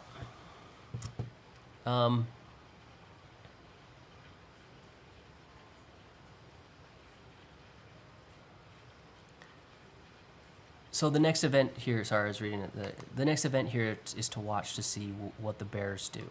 If we can get velocity up to 0 and then see what they do, that's the thing to get to. And my expectation here is to say, I don't think that the bears should be given that chance. I don't feel like they deserve the ability to drive this down. I think they got shafted, they decided to be idiots and hold, and now they're doubling down. And I think this is just setting up to just crush the bears. That's what it looks like to me. If the bears come in and hit and they have some secret friend, algorithm news, something, maybe they could get things down, but they're going to have to do it carefully. I think a fast run down to the lows is stupid for the bears right now. I think that would be a bad decision on their part, and it would increase their risk a lot. I wouldn't expect it to continue. I'd expect it to bounce right off the lows as the bears are like, yay, and trap themselves into a horrible position, and it goes right back up to the highs. That's what I think would happen if they tried to do it right now. So I don't think it's sensible. And they know that. They're not dumb. So they know that. They know that if they can slowly get it down to the low, find bulls to trap in along the way, then they could potentially do some damage. But right now, no. Sorry, no. Driving it down to the low is a dumb idea. Okay, so your question about Elliott waves. Elliott waves, I don't care for. I don't think that they're terrible, but the problem with Elliott waves is they're trying to model an emotional progression, and so it ends up being that really good Elliott wave traders are not actually good at Elliott waves, they're good at emotional progression, and then they just call it Elliott waves and they make these mistakes. So it's a decent model. I think it's a good model. It's a sensible thing, but the thing that drives it is the emotional state of the participants. And so I just find it more effective to attempt to find the participants and track what they're doing and things like that, and then use my emotional intelligence to predict their stupidity. Where an Elliott wave can kind of do that. The market can cause a lot of different patterns to generate that emotional progression that are not an Elliott wave. And so you'll get these scenarios where the Elliott wave pattern sort of works, but it doesn't, or it can't predict certain things. And I think the thing it's trying to model is just the emotional progression. So that I think it's an okay model. I don't have a problem with it. I've seen it work. I just think it you end up to be good at it. You're good at reading people because it's the people. And so it's sort of like, well, did the model predict it or did you? And the answer is you did. And you fit it into a model, which was the Elliott wave. So Elliott wave traders that are worth their weight in gold are people traders. And they just say, well, you know, this emotion happened here, and then they call that A, and this emotion happened here, and they call that B. And you're like, so what price happened there? What percentage down did you track? And they're like, they're not actually modeling that. They're modeling emotional progression. And so they're fitting this emotional intelligence into it, and they're very biased, and they're very emotional, and they're very integrated, and they know what's going on. And so it's like, well, was it Elliott waves or what was it? It's emotional. It's behavioral analysis. So it's effective to help you get started, like crutches. But in the end, you're tracking people, which is the way to trade. It's people tracking. People move markets. Institutions are people. You can't take the people out of trading. You can't take the coder out of coding. You can't take the ideas out of programs. Programs are people. Programs act like people because people program them. So you can't have a system that behaves in any other way than what a human said to do. Even emergent behavior systems like AI or machine learning, pattern recognition. They're looking for the patterns, the people. And then what you don't realize is the people wrote the programs. It's always people. People are the reason. If there are no people in trading, markets don't work. Because there's no inefficiency. Algorithms have themselves optimized down to the photon. Algorithms fight each other in a way that makes them kind of obsolete. They obsolesce themselves because of optimization. People don't, because we have this way of staying inefficient in a particular way that keeps humans as the dominant party. So it's the people. And you could track an algorithm, say, well, that was a program trader. It wasn't a program. It was a guy who wrote some code to execute his idea. It was a people. It was just on a program. So I think one of the problems with programs is they're far too obedient. People are not obedient. We don't always buy every time. We don't always. Programs are so repetitious that you just need a program to watch the program, and then that program figures out the calculation of the other program, and now that one's obsolete now because it's getting destroyed by this new program. And it goes in as a big circle, and they just tighten each other to the point where that algorithms have a hard time staying relevant. They'll be good for a while, but it's because of the fact that they're so obedient that they're able to be detected. Humans are a huge pain in the butt to track because we just do whatever. We're like impossible. And so you can't write a good algorithm to track the people because people look at everything. We have indigestion and we change our behaviors. Algorithms are predictable. Even the complex ones, they're predictable. Hey, who's that?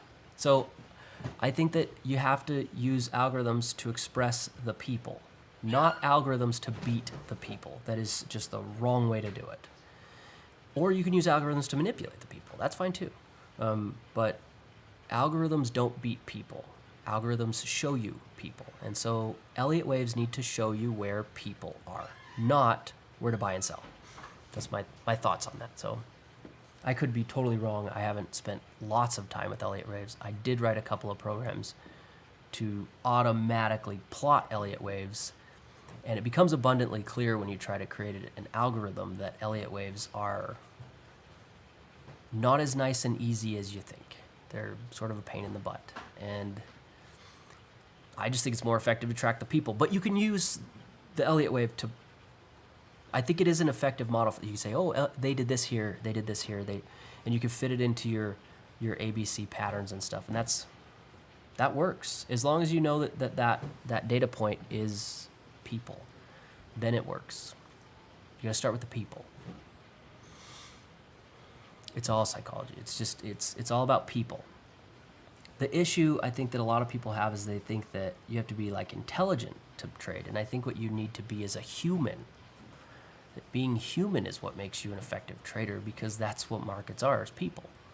So it is about psychology, but not the clinical, cold definition of psychology.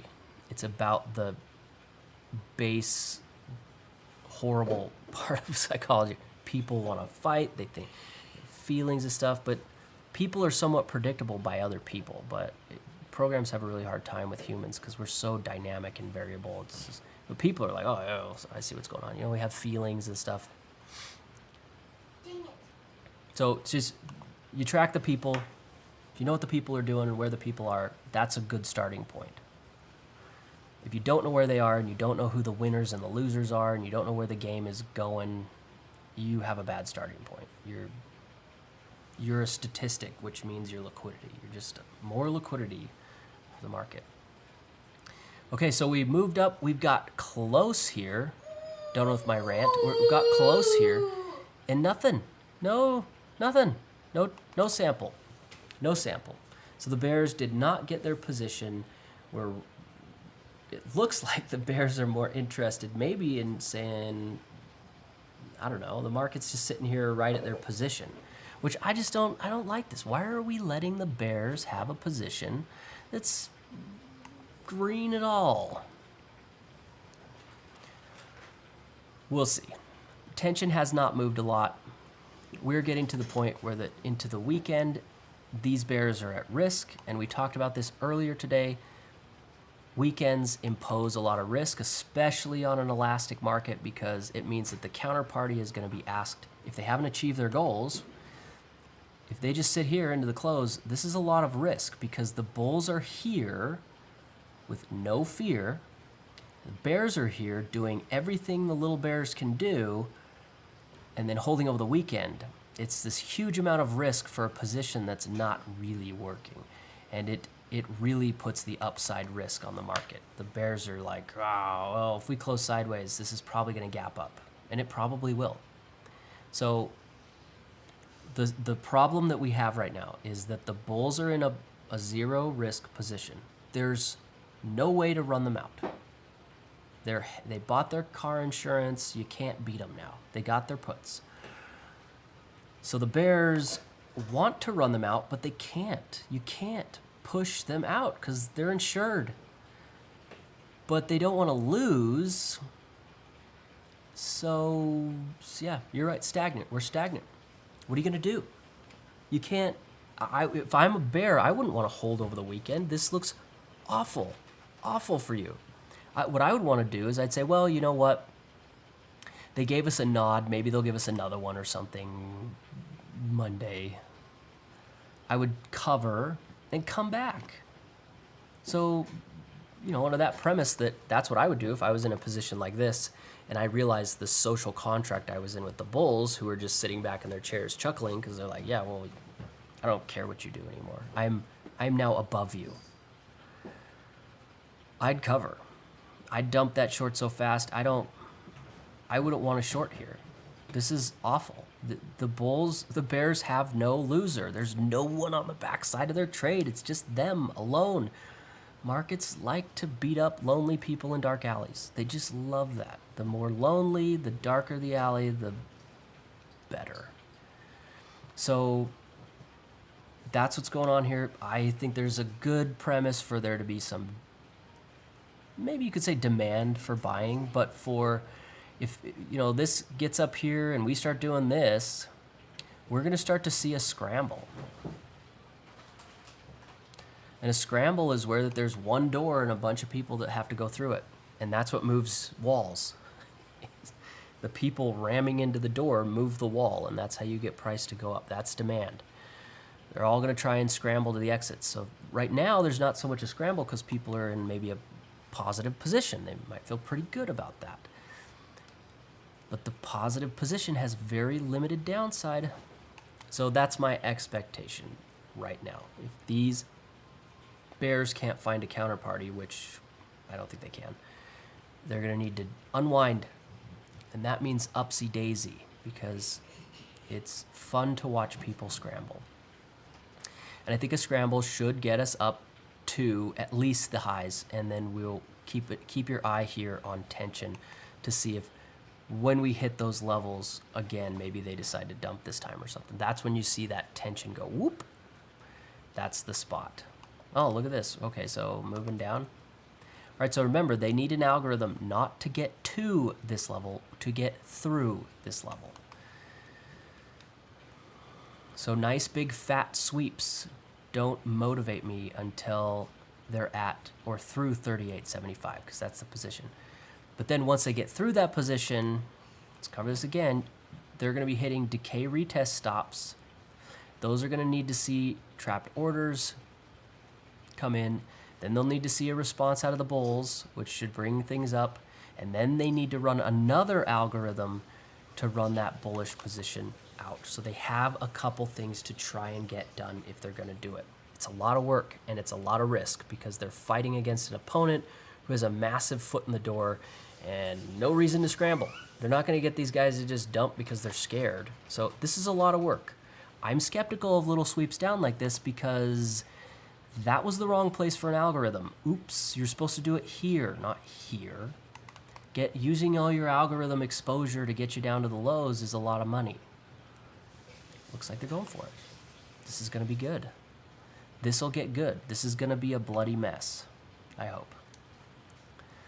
But nonetheless, that was the wrong place for an algo, and it looked like they popped a little algo there to get that down. Some sweeps. Wrong place though, but some sweeps. Now if we could get the 38.76 is our Volti-Wop.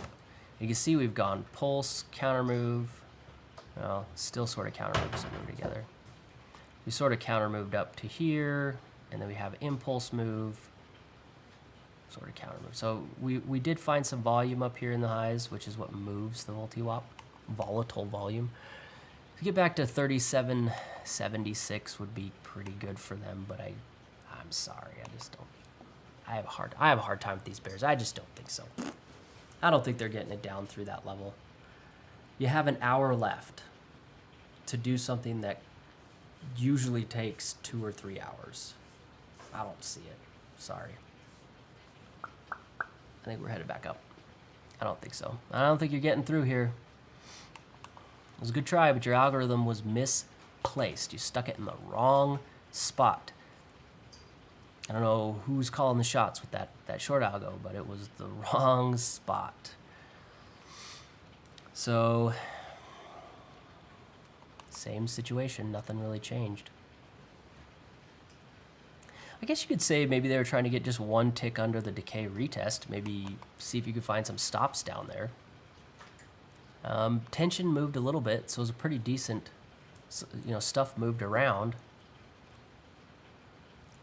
No trapped orders though. We don't have green, so I don't see a volume response to that. Sorry, I disagree. I disagree with your move, Bears. I think you just made your final mistake. I think it's over. You can't get through the wall because you didn't find a sucker. And now you've exposed yourself. So you have to think about what an algorithm is. Like, I think a lot of people think an algorithm is just like a function or like a computation or something.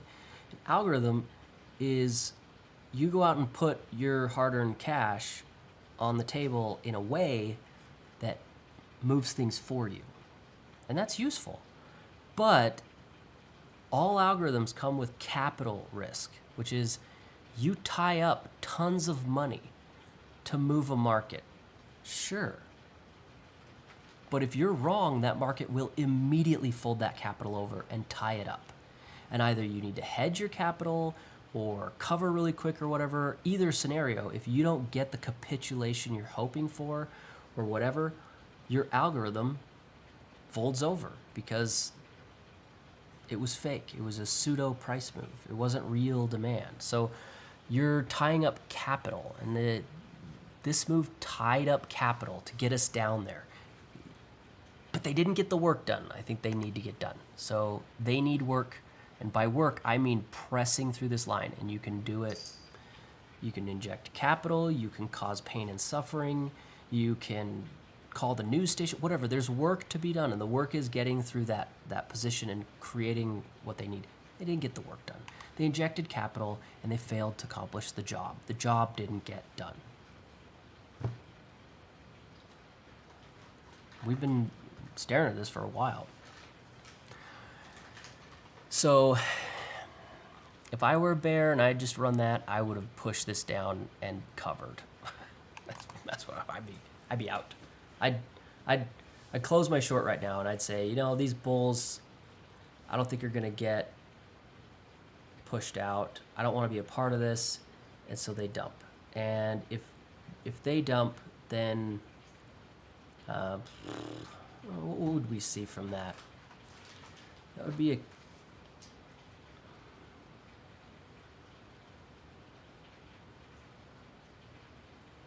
look like unwinding.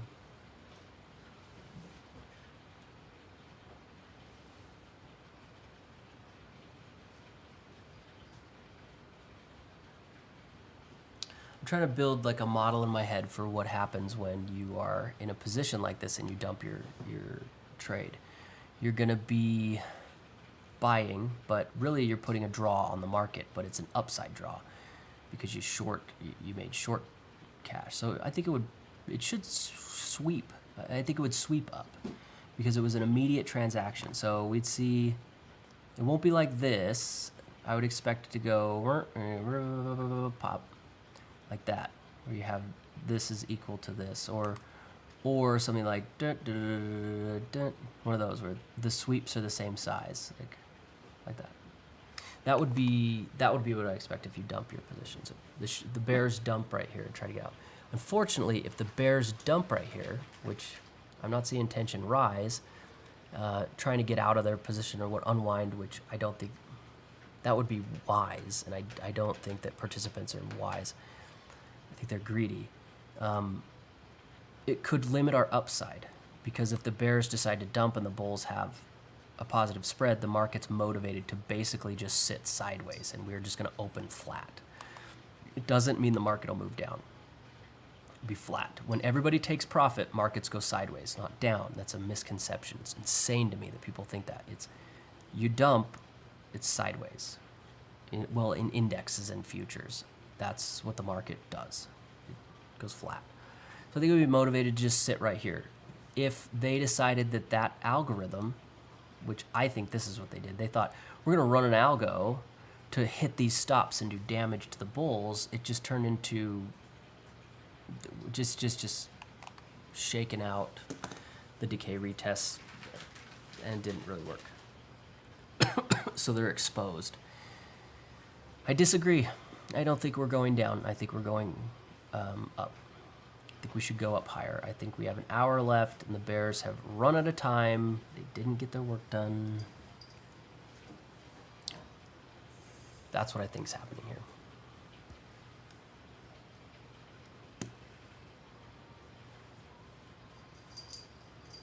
You just turned it off. I did? I didn't turn it off. Yes.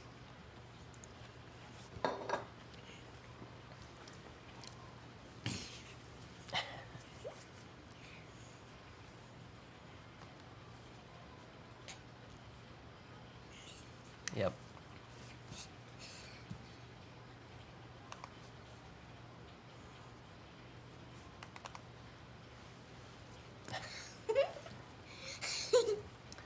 Yeah, so I don't think there's really a whole lot much more to do here. I think that the bears have entrenched themselves. There's just not much more else to do. There's things have moved around in a way that I think there's just the amount of time it would take to develop any new situation would take most of the time left in the market. Maybe if they were able to hurry, they could get it done. But then you have to run it, then you have to liquidate it, then you have to... I don't think there's really time to do anything else.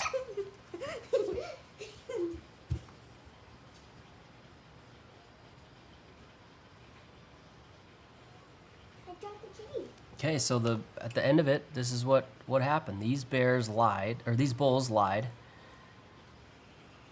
These bears were negligent and attempting to run out these guys who are in a zero risk position that can't be run out. We had a decay retest here. There's much snow. And here. This one off of this pivot, and the other one off of that one. So we really got to boop, boop. This tried to dive down and hit them, could not hit the stops. And now we're sort of hovering here. I don't think there's time to get anything else done. So what you're gonna want to watch is if the bears can pull in a bullish position and then run it. And I don't think they have time to do it. Maybe they can do it. So that's going to be it for me. I don't think there's going to be much else to go on. I think that moving the market up is going to be the way for this to close. But if they can pick up that bullish position and run it, we'll get down to the lows, and that's about all I see. I don't see it really moving much further until tomorrow. This is a really slow, choppy, nobody was really participating day. Difficult stuff. Good example for how to read what the participants are doing. Yeah, so I'll leave this up for a while. I might come back in at the end of the day and make a comment or something, but I'm going to go get his energy out. All right, see you guys.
So,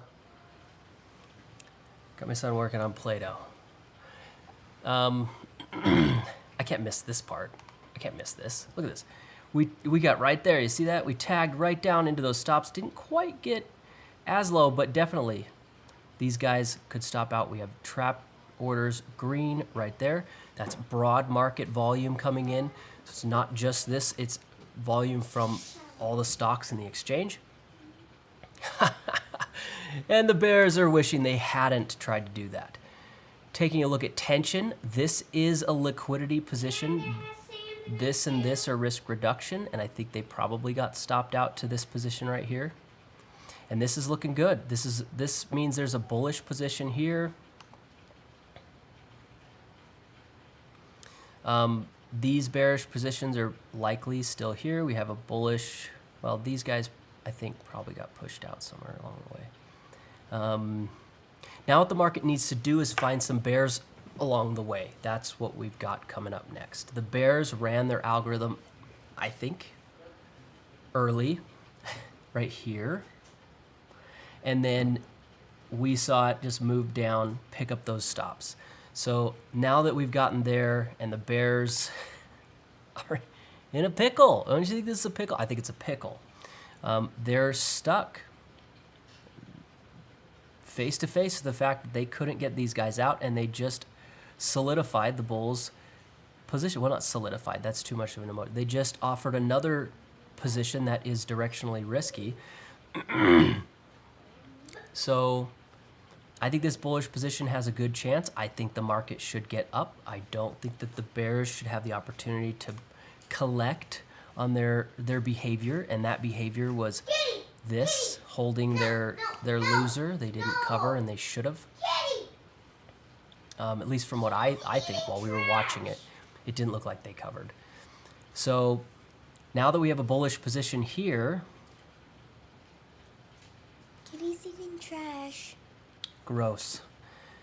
The kitty is. Max, don't let the kitty eat trash. That's disgusting. What is he eating? What is the cat eating? Trash. Hey, kitty, don't... Can you grab the trash? Don't let him eat that. Pierce, grab the trash from the cat. Max would have taken it from him, but I don't know where Max is. The bathroom or something? No.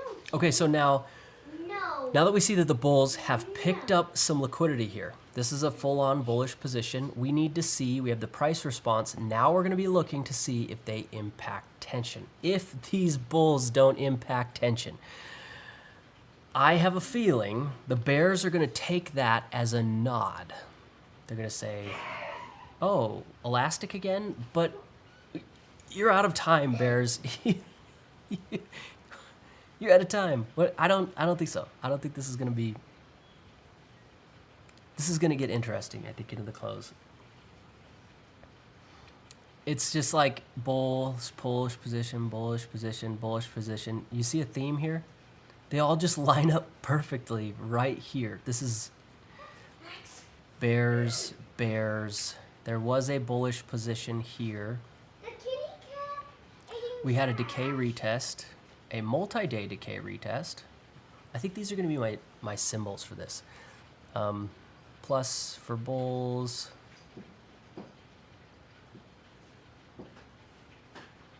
Minus, or no, that's not. That's a plus. Minus, minus. All right, so now the bears have caused some liquidity.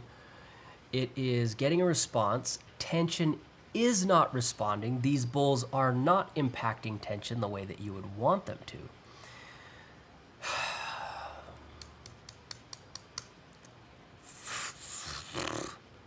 I was hoping that we'd get this and then the tension would start to curl up as price moved, and it would be like, oh, yep, and we'd be rocketing through the highs. But with tension not responding, the price response is starting to look less awesome. Tension needs to respond. And again, moving into the weekend. The weekend.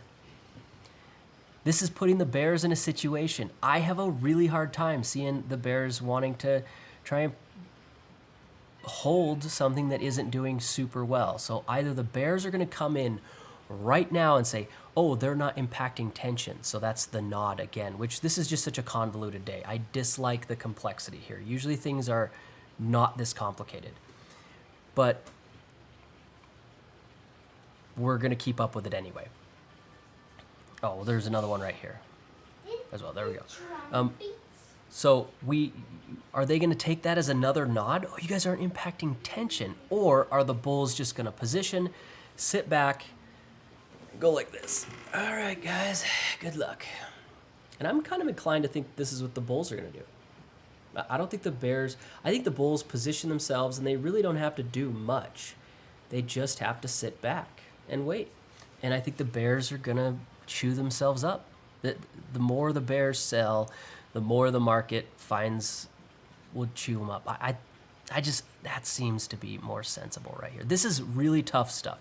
Choppy markets can get really difficult, but you can follow along, and that gives you a really good heads up about when things are about to move or not. And right now, the bull's picking that up right there. Oh, yeah. Unless the bears run a big fat algorithm right now that drives this down 8 points on the ES, 8 points. Unless they get it, I'd say down, unless they could get it down 8 points. Will the bears want to run an algorithm to get the market down 8 points on a choppy day that has horrible probabilities for? No, this is going up. I'm still bullish here. I think that the bears got way more than they deserved. Way more than they deserved. They should not have had so much freedom. But it was probably because the bulls hedged. They got insurance, and so the bears suddenly had opportunity that showed up magically. And they're going to misuse that because they think that opportunity means they get a win, but I don't think they're going to win. I think they got more than they should have. I think we should. This is our time frame, and I think closing this market. Let's see. Okay, you have bears in this situation. Your bulls.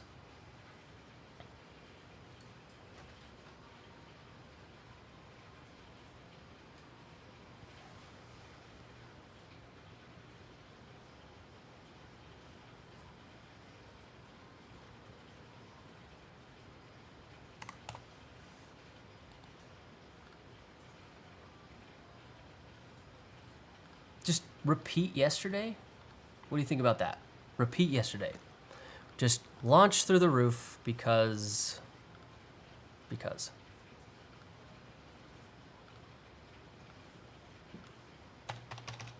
Something like that. Close there. That's what I think. That's what I think.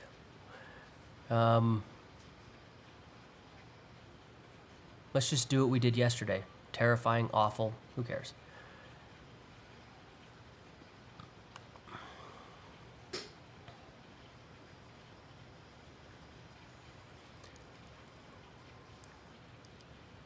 Yeah. Yep. So I'm thinking up here, get over 38.90 up in this area.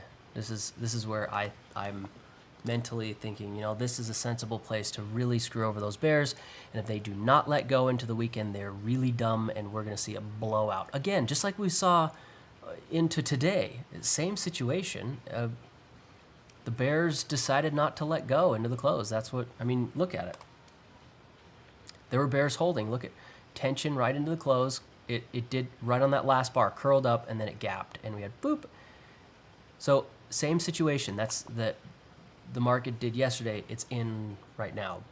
There's similar situation. There's one difference, and that is that currently the price is favorable for those bears, which means doesn't matter how you cut it, it was able to work out that. But I'm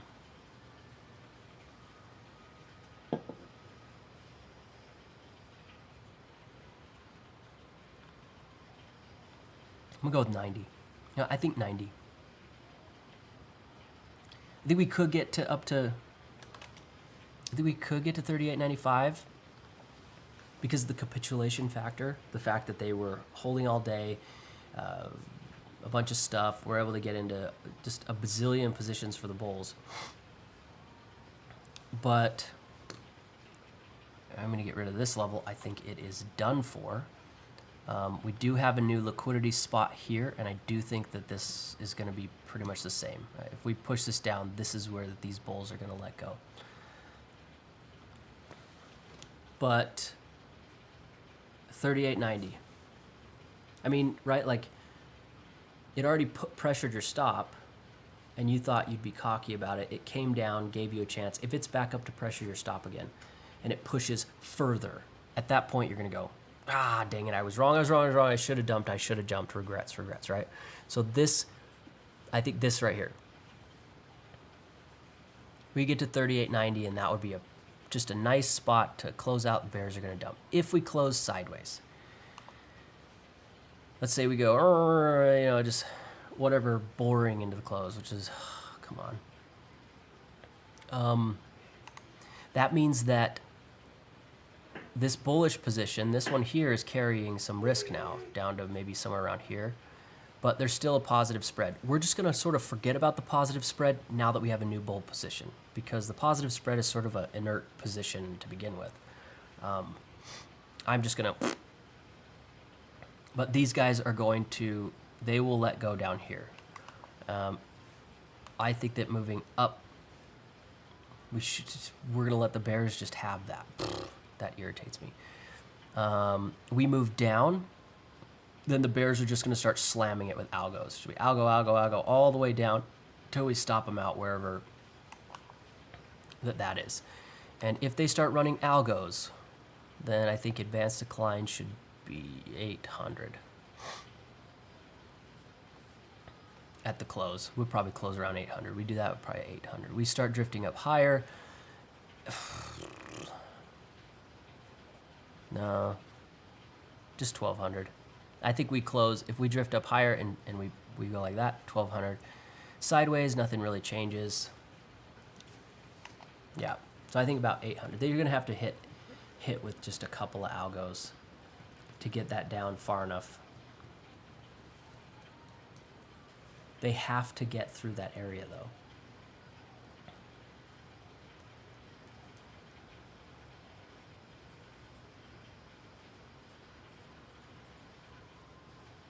Yeah, they have to.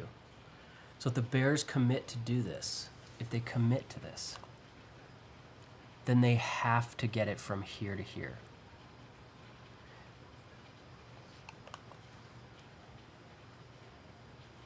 Or it's hold through the weekend. I don't know, we have bulls there. They can do it now. No, they could do it. They're getting everything they wanted. They can do it now. Ah. Why are the bulls not acting? Look at, they did freaking nothing. They did nothing. They did nothing. Stupid. Why? Why do the bulls sit and just say, we already made money today, whatever. They did nothing. You see tension? It did not move up after that liquidity position. The bulls got right. It did not move up. These bulls did nothing.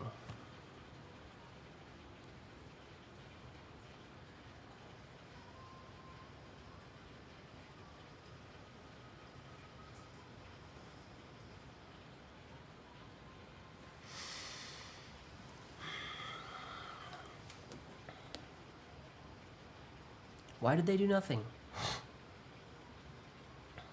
Bears are going to run it. I think well, yeah, why wouldn't they? This is what they've been looking for all day, hasn't it? All day. This is what they held, and they were courageous for, which was stupid. This is what they drove the market down to hit the liquidity, because they're stupid. But they got it. They got it. They pulled it off.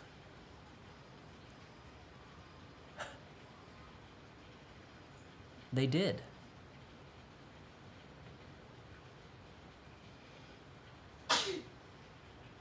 I don't like it one bit. I think that the bears should pay for, I think this should go up. But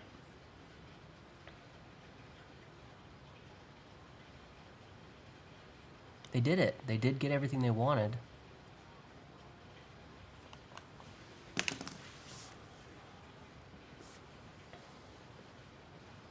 I don't like it.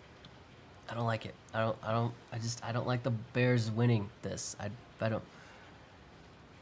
don't think it's sensible for Bears to win this. I don't think the Bears deserve to win. I don't think they did the right stuff. I don't think they managed their trades correctly. I think the Bulls got better. The Bulls were better. I just don't think the Bears should do it. I don't think they have.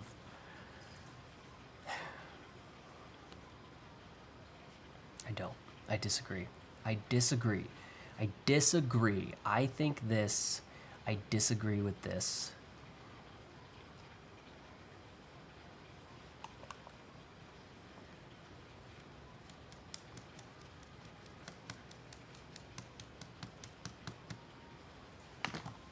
What do you guys think?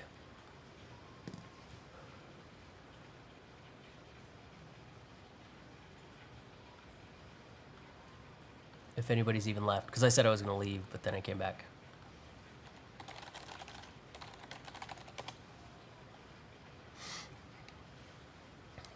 I just disagree. I don't think the Bears should get that, to collect that downside.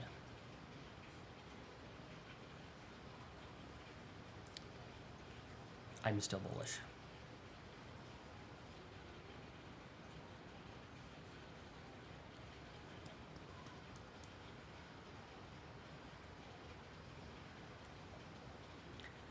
Jim thinks we chop and then new high. I think Joe's already moved on.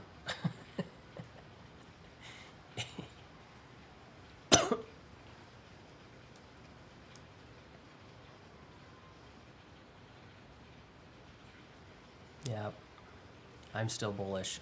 I don't think the Bears deserve it. I don't think they did a great job. I've run through markets a bajillion times, and they did a terrible job.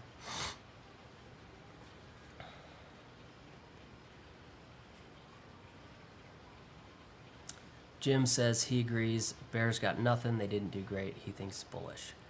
So far, he's the only one who's responded.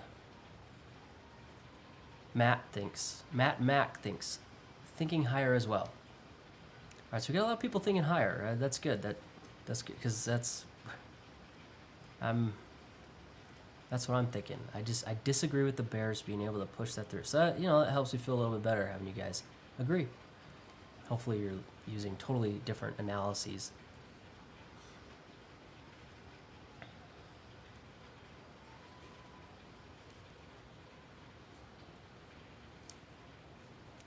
Oh yeah, GME. I forgot about GME. Now that's how you know you really got into it, is if you forgot about GME. At least today. All right, so we're at 38.78. I think a move higher makes sense. I disagree with the move lower, but we have modeled it out. We know what it would look like. I think I don't even care how it gets there. They don't need finesse. They could do it quick. They could do it slow. It doesn't matter to me. I think that up above 38.90 to 39.80, 38.95 is the area to reach. That's what I think.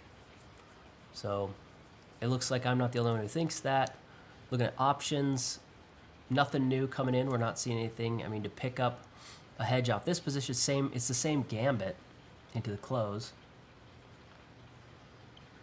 Right? Maybe we go to like a February, like the 5th or something, because it's going to add a little bit. Yeah, the 5th. We'll do Wednesday next week. So here on Wednesday next week, let's see, 75.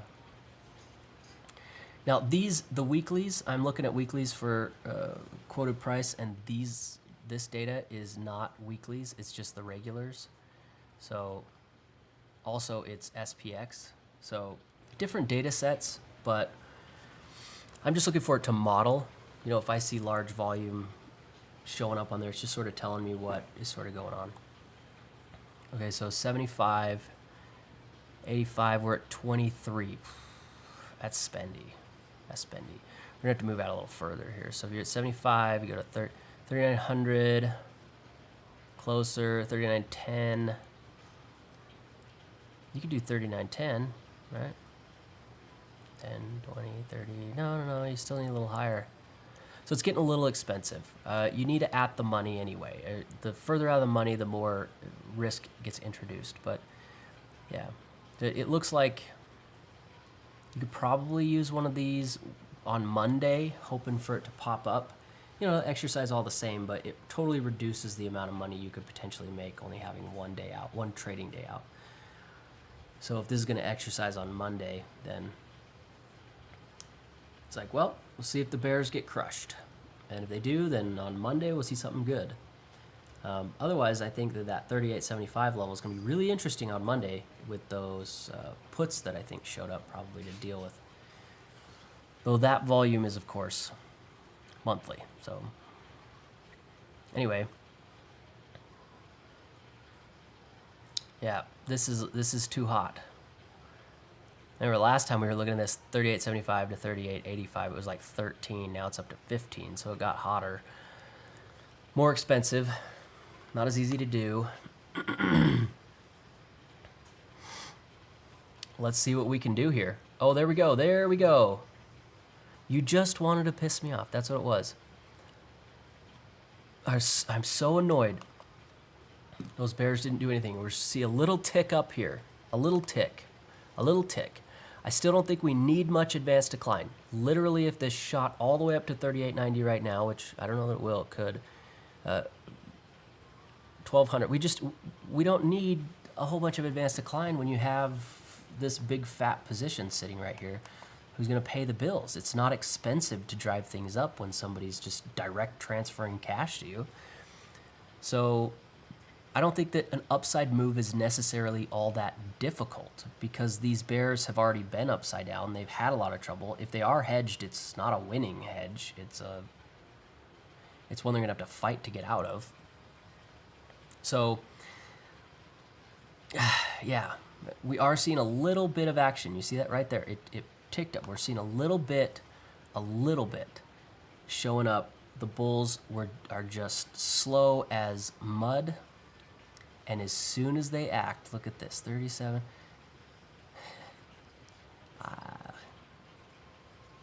This is going to get mushy. Are they going to drop? So if the bears come and push this back down, so you know what the bears are thinking. The bears are going, whoa, we're going to get smashed into the close. And the bears' target is clear. They've had it for a while. They know what they want. They want this because that would liquidate the bulls and then they would feel very vindicated, leaving a very awkward, bullish position just lingering in the sky. You know, this is the way it would feel to them. Like, we're coming back down. That's what they want.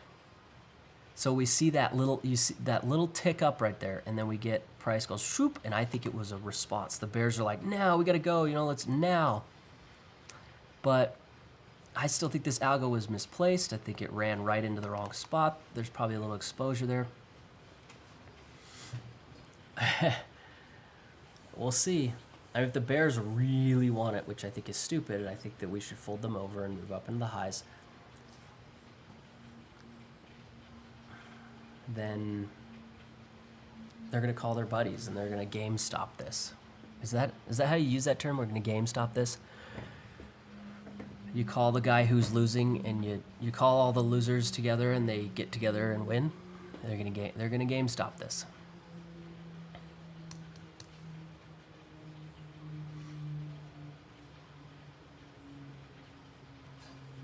Are you almost done, Daddy? Yeah, buddy. I thought you were On almost 20 done. minutes. Yeah, you have. See, the real trouble though How many minutes ends up you being have to talk to somebody? that How many minutes? 20 is that if this moves up and they hedged, the bulls hedged,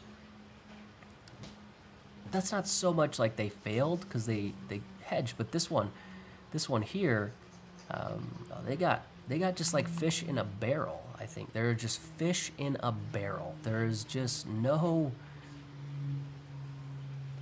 fish in a barrel. What did I miss on GME? What's GME at nowadays? I haven't been paying attention to it. I check stuff on my phone because my computers are all, I don't want to reload things.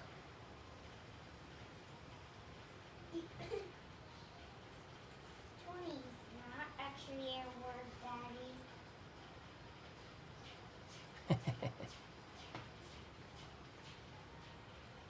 60. 60 is not actually a word, Daddy. You have 60 minutes, Daddy?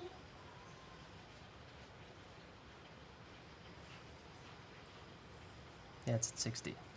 Nothing fancy. I keep hearing people telling me all about how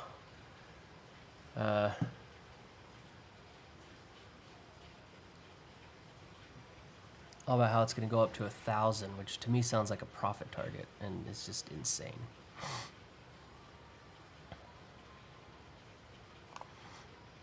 You got 60 minutes, Daddy? Nothing. Ugh. These freaking bulls. All right, so the bulls are now getting some pressure on them. If they don't do something here, right now, 38.7650. Ooh, yeah, so here 38.7650. If the bears decide to hit an algo and shove this down to here, I think we're going to be looking at trying to liquidate those guys. They are at the precipice. So either the bulls come in and say, nope, we're not gonna accept that, or the bears do something. So I still think that the bulls have the upper hand in terms of the market, like overall. So it's not like the bulls are completely helpless here, but the bears definitely have this position right where they want it, and it's feeling a lot of pressure, and there was a decent pause there. We have a couple minutes into the close. What's going to happen? This is interesting.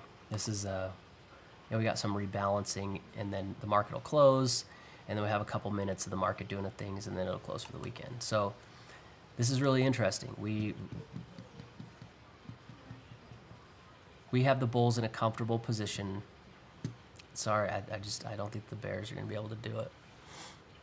People deep faking Roaring Kitty, which is funny, freaking hilarious.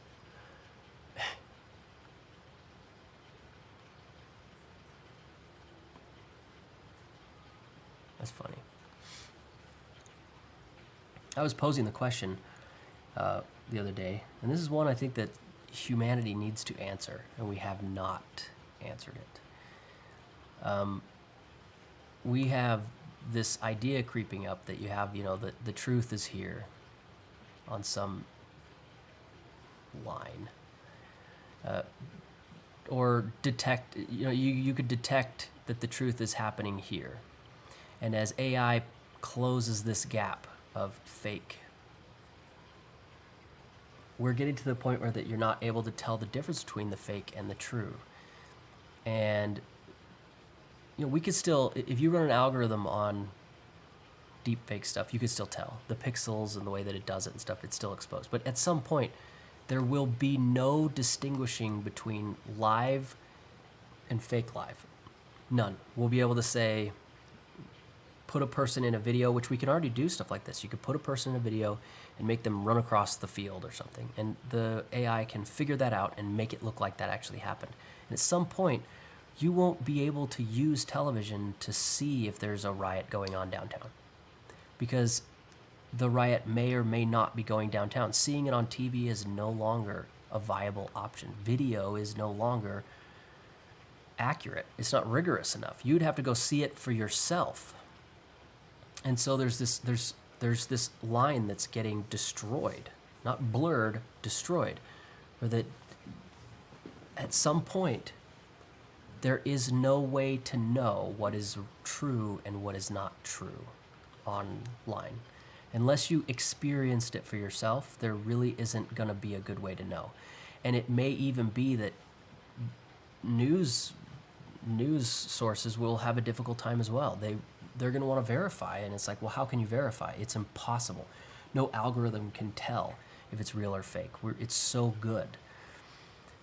At that question, you have to ask, or at that time, you have to ask the question: what do you do when there is no way to distinguish between truth from fake? How do you determine what is real? And I don't think we really have a good answer for that, especially as we move to like more digital stuff. How do you solve this problem? How do you determine what's real when it's impossible to determine what is real? I don't know. I don't have a good way to say that. I think maybe a better, more rigorous. I think what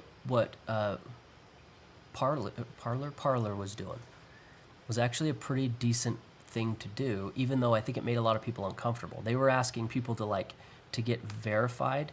You had to show your driver's license or something like that. And I think that's probably a good way to go. We need some official format to maybe, some official format for it. You can interact with any website you want, but you have to declare your online entity is an entity, like how business is an entity. You can't have a Twitter account. It's nothing anymore. It's an entity. It has to be registered with the government as a person that you are operating.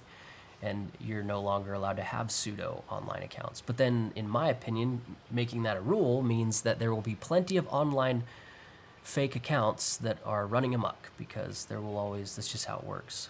But that could be a way to go about it if you need to it needs to be registered with like a taxation number and everything to have a social media account. Could really eliminate a lot of bots. There would still be bots, but there would be a lot less of them, and they'd be easier to trigger and get rid of, or to track and get rid of. That's a potential. I don't know. I really don't. I don't have a solution for this. I've been thinking about it.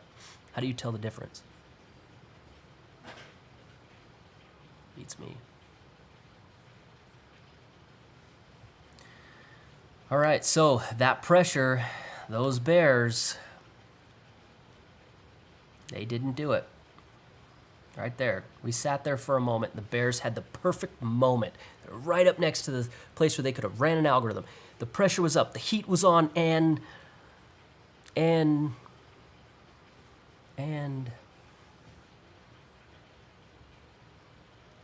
nothing.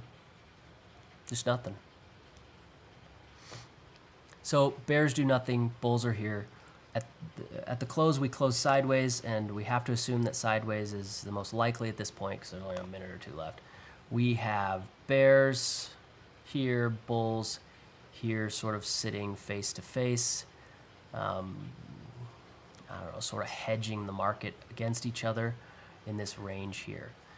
And we have a bullish position sitting in the background that has a positive spread on it, so the institutional players still have a larger positive spread that's sort of a swingish position that's sitting there with no risk on it. So no matter what happens, bullish swing players win. They're in, they got their position, there's just nothing you can do about it. There's no situation that can run them out. And we've seen that for the last couple days, and I think it's a sensible position for them to be in. Oh, here we go, right into the close, last 10 minutes. Oh, did I say 2? I meant 10, 12. 10 minutes. So that's still there. And there's nothing that can be done about it. If you had traded along with them and you decided you wanted to get in when the institutions were sort of getting in and then hedge with them, you'd be in a position, you're probably already gone. You left already because you're like, well, I got into my position, I'm done. I'm going to leave. And then you left. So I don't think the institutions are probably watching this right now. I think they're already off to file their paperwork. I do think this is interesting, though. Decay has been moving pretty much down all day. You see that? It's just going down all day. All day. What does that mean? I don't know. I'm not really looking that much into it, but it's interesting. I look at the moments of behavior and locations for institutions or players. I don't usually look at that kind of stuff and make decisions on it. I still...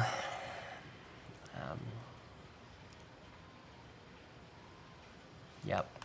I still think the Bears should pay. I think the Bears should lose. There's only 9 minutes left into the market. It looks like participants have slowed down. There's not much else here. Chop, chop, chop. And deep fakes of GME. That just makes me laugh.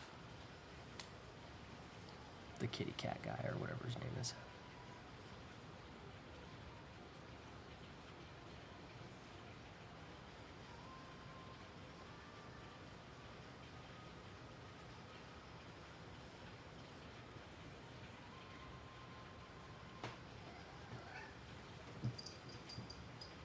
I'm just checking GME there, 65.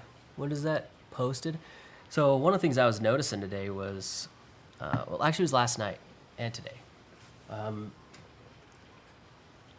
I watched like one video of somebody talk about their analysis and stuff of GME because I was like, okay, well, I want to hear from like a really nerdy person to get an idea into their heads a little bit, which I thought was just an insane place, by the way.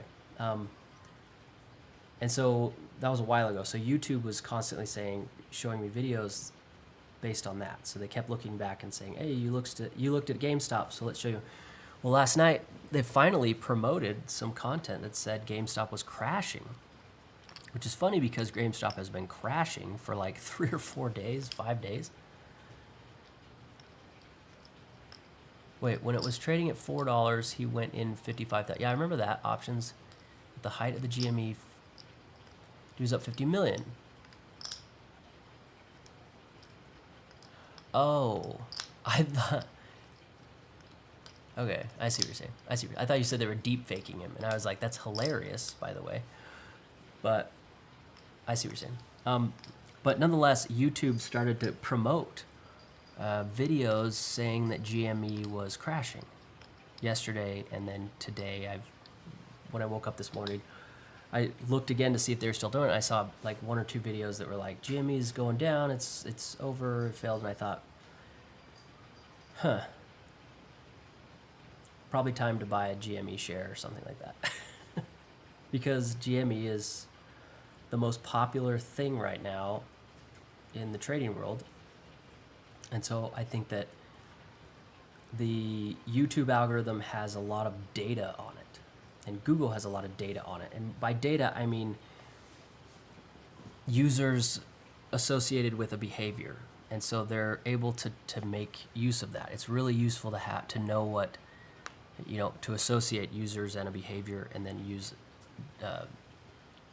pattern recognition software to run on that. And so I thought it was really interesting to be like, oh, so now you guys think that I want to see that GME is crashing, which must be an indication that that's what's popular. Everybody now thinks it's crashing. I don't know. Maybe it's just me. Maybe you guys have a different experience. Maybe YouTube doesn't show you that kind of stuff. But then I went over to Google and put GameStop is, and just pretty much all of them were negative. It's done. It's over. Blah blah blah. There's no positive things on it. There was no GameStop is gonna do well. None of it. It was all negative. So I feel like Google is promoting a lot of negative content now about GameStop, which seems bullish to me. I mean, I've heard there's some really influential and massive institutions playing around in the GameStop world. So we'll see. We'll see. We'll see if it crashes, and then we'll say if it goes down to like, I was looking, and if I'm not mistaken, like 25, and then basically have traded everything out that ever. Get around $20, $25. You're right back to the price that you were at before. So hedge funds won, public 0.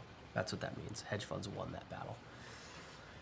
So I've been eyeballing that. I've been thinking, maybe I'll trade my first stock or something. VGM and buy a stock. I don't know. I don't really care for stocks so much because they're too exposed to earnings and specific stuff. Like indexes are sort of resilient to like those specific things. Just a little harder to manipulate just using news. I think stocks are a little easier to do stuff like that. Pump and dump. It's really hard to pump and dump an index. I don't think it's impossible. I just think it's hard. All right, here we are, right in the close. 4 minutes left. We didn't get anything done, bears. Bulls got another position. We got a little itty bitty tiny pop-up once, which immediately just went flat. Hey, Daddy?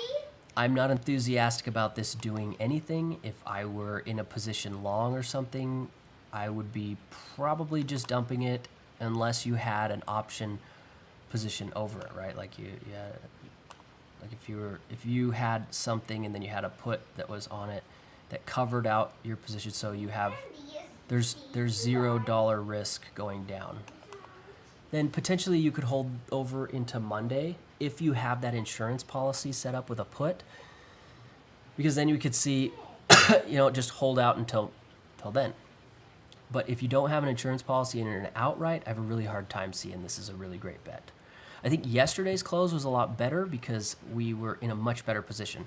This one's not as good, and I'll tell you why. It's really simple. The bearish position is green. The bullish position is green. So the net position is nothing. If everybody's winning, nobody's winning. So it's just like sitting here. I do have a bullish bias still. I respect the bears, but I've been saying this all day, just still bullish bias. But I think that with 2 minutes left into the market, we're going into the weekend. I need your help to make bendy, Daddy. I don't know. I would be really concerned unless you had an insurance policy that was a positive spread that would let you just, hold on to this without any risk. Then go to town. Sure. Otherwise, 2 minutes left. We had our first trade, and if you track that, we figured out what was going on. If you track that up into that position and you covered on their stops, then that was great. You caught the meat and potatoes. It was a little tricky because I don't think that the bears covered, and that's why it was tricky. But if you were able to catch some of this, that's great. If you were riding in from here trying to catch more, hopefully you got a little lower in this range. I'd be looking to try and cover out here, take what you can get. Some days things work out great. I'm just not a big fan of holding through weekends without better motivation. I don't think this is excellent motivation. I think it's mild motivation at best for bulls to gap this up tomorrow and go to town.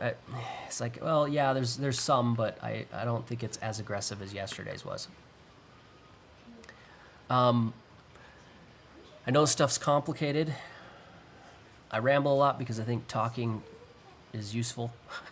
You don't want to watch just silence. So if you have questions and stuff, you could shoot me messages on Twitter. You could get a hold of me on Discord. Make sure, I think did I put a thing in the description for the Zoom? Yep, you can use the Zoom. Maybe I'll adjust that a little bit. Okay, there you can use the Zoom link. The password's down there. You cannot use video, you cannot use audio, there's no chat, it's just charts. So there's nothing there, just charts. It's these charts. So if you want to use those, go ahead. If you think that my little works of art are amazing to you and that getting them for free on Zoom's not enough, you can buy them at BaconTrading.com if you want. You don't have to. You don't have to.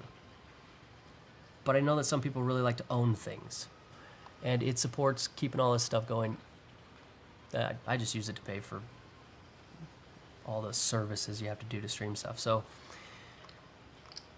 yeah, all those tools. If you're new here and you're still listening,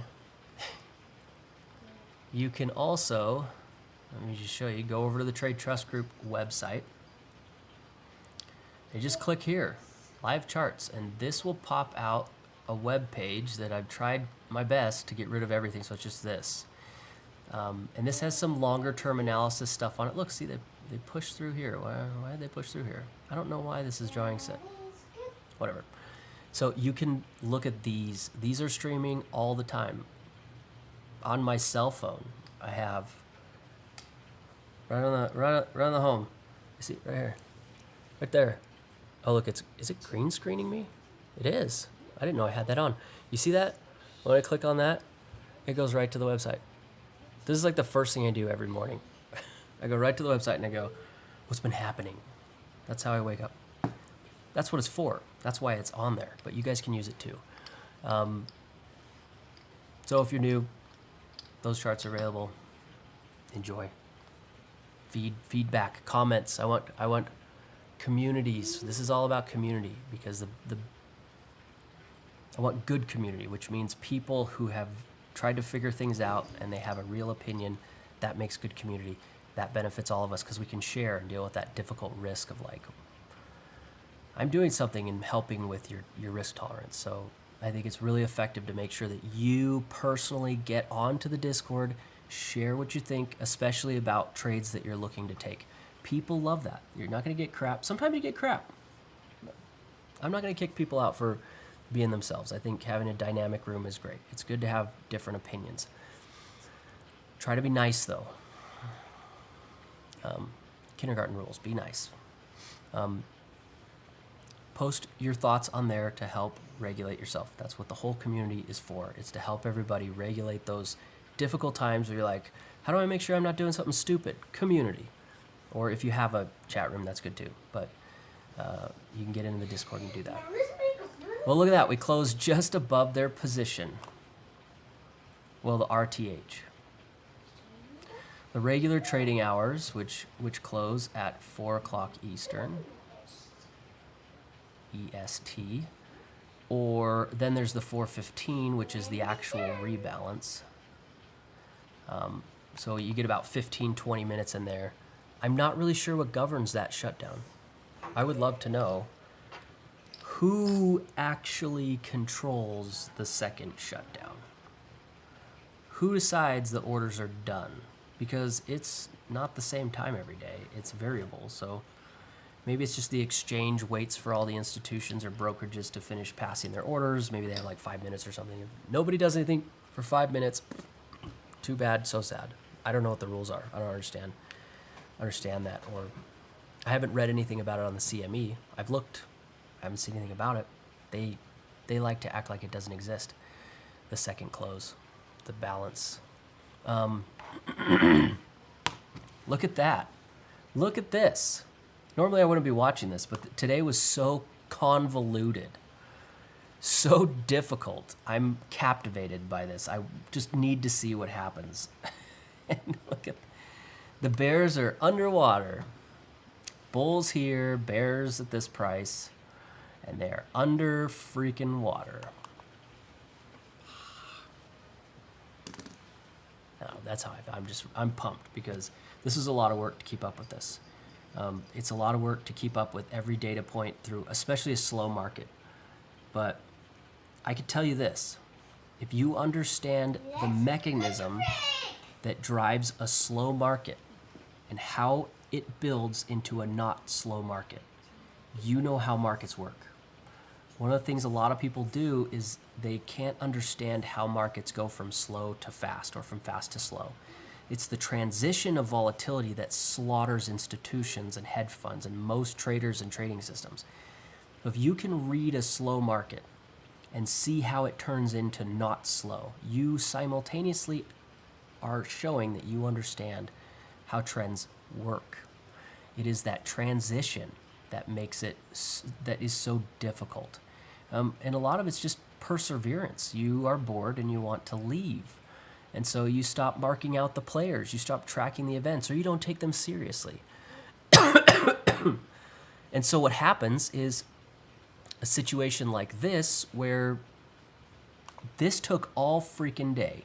And it took a pretty decent stance to say, I'm bullish, I don't think the bears, but I still had to model their crap out even though I didn't agree and I didn't think that they should do it. I disagreed with the moves down. I disagreed with bears getting things done. And this is a little validating. I'd feel a lot more validated if we moved up to here. But at this point, it was perseverance that kept me here. And you have to be a little insane to get to that. You have to track the data points.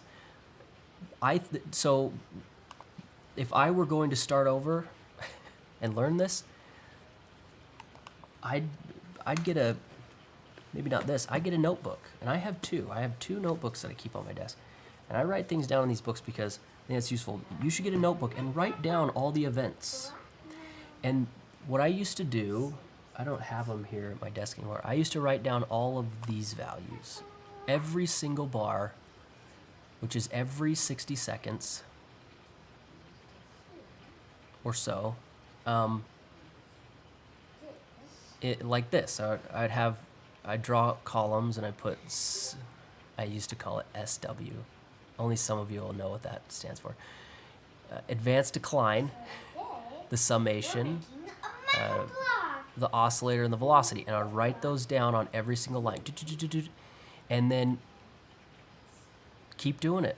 Or write down all the events, or write down, and then put down moments where that you feel motivated to act. So I'd end up with these charts with all these lines, right? And then over here, I would be like, buy. And what I mean by that is not that I bought and I put a price like $2,900.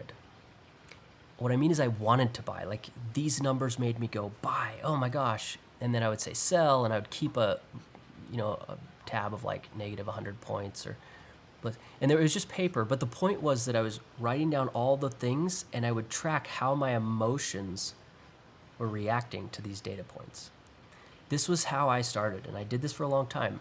And you start to notice how it works together. And you could do that with these numbers, since basically all of my analysis is an extrapolation from momentum.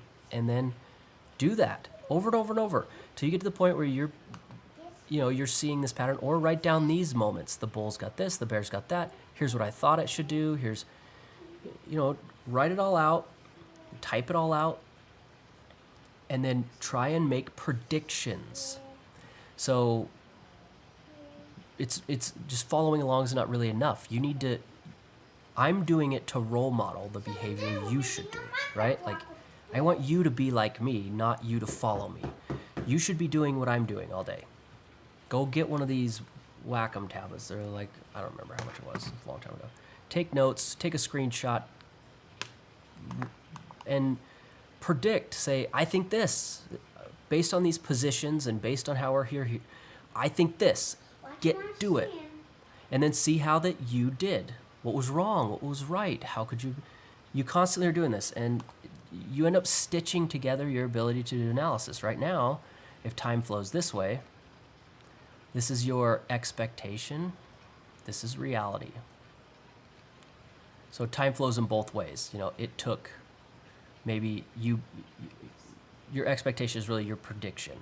So maybe in 1 hour, you found out reality was this, and they were very different. And over time, it goes like that. You keep doing it until they stitch together, till you're to the point where that your expectations and reality are very, very close.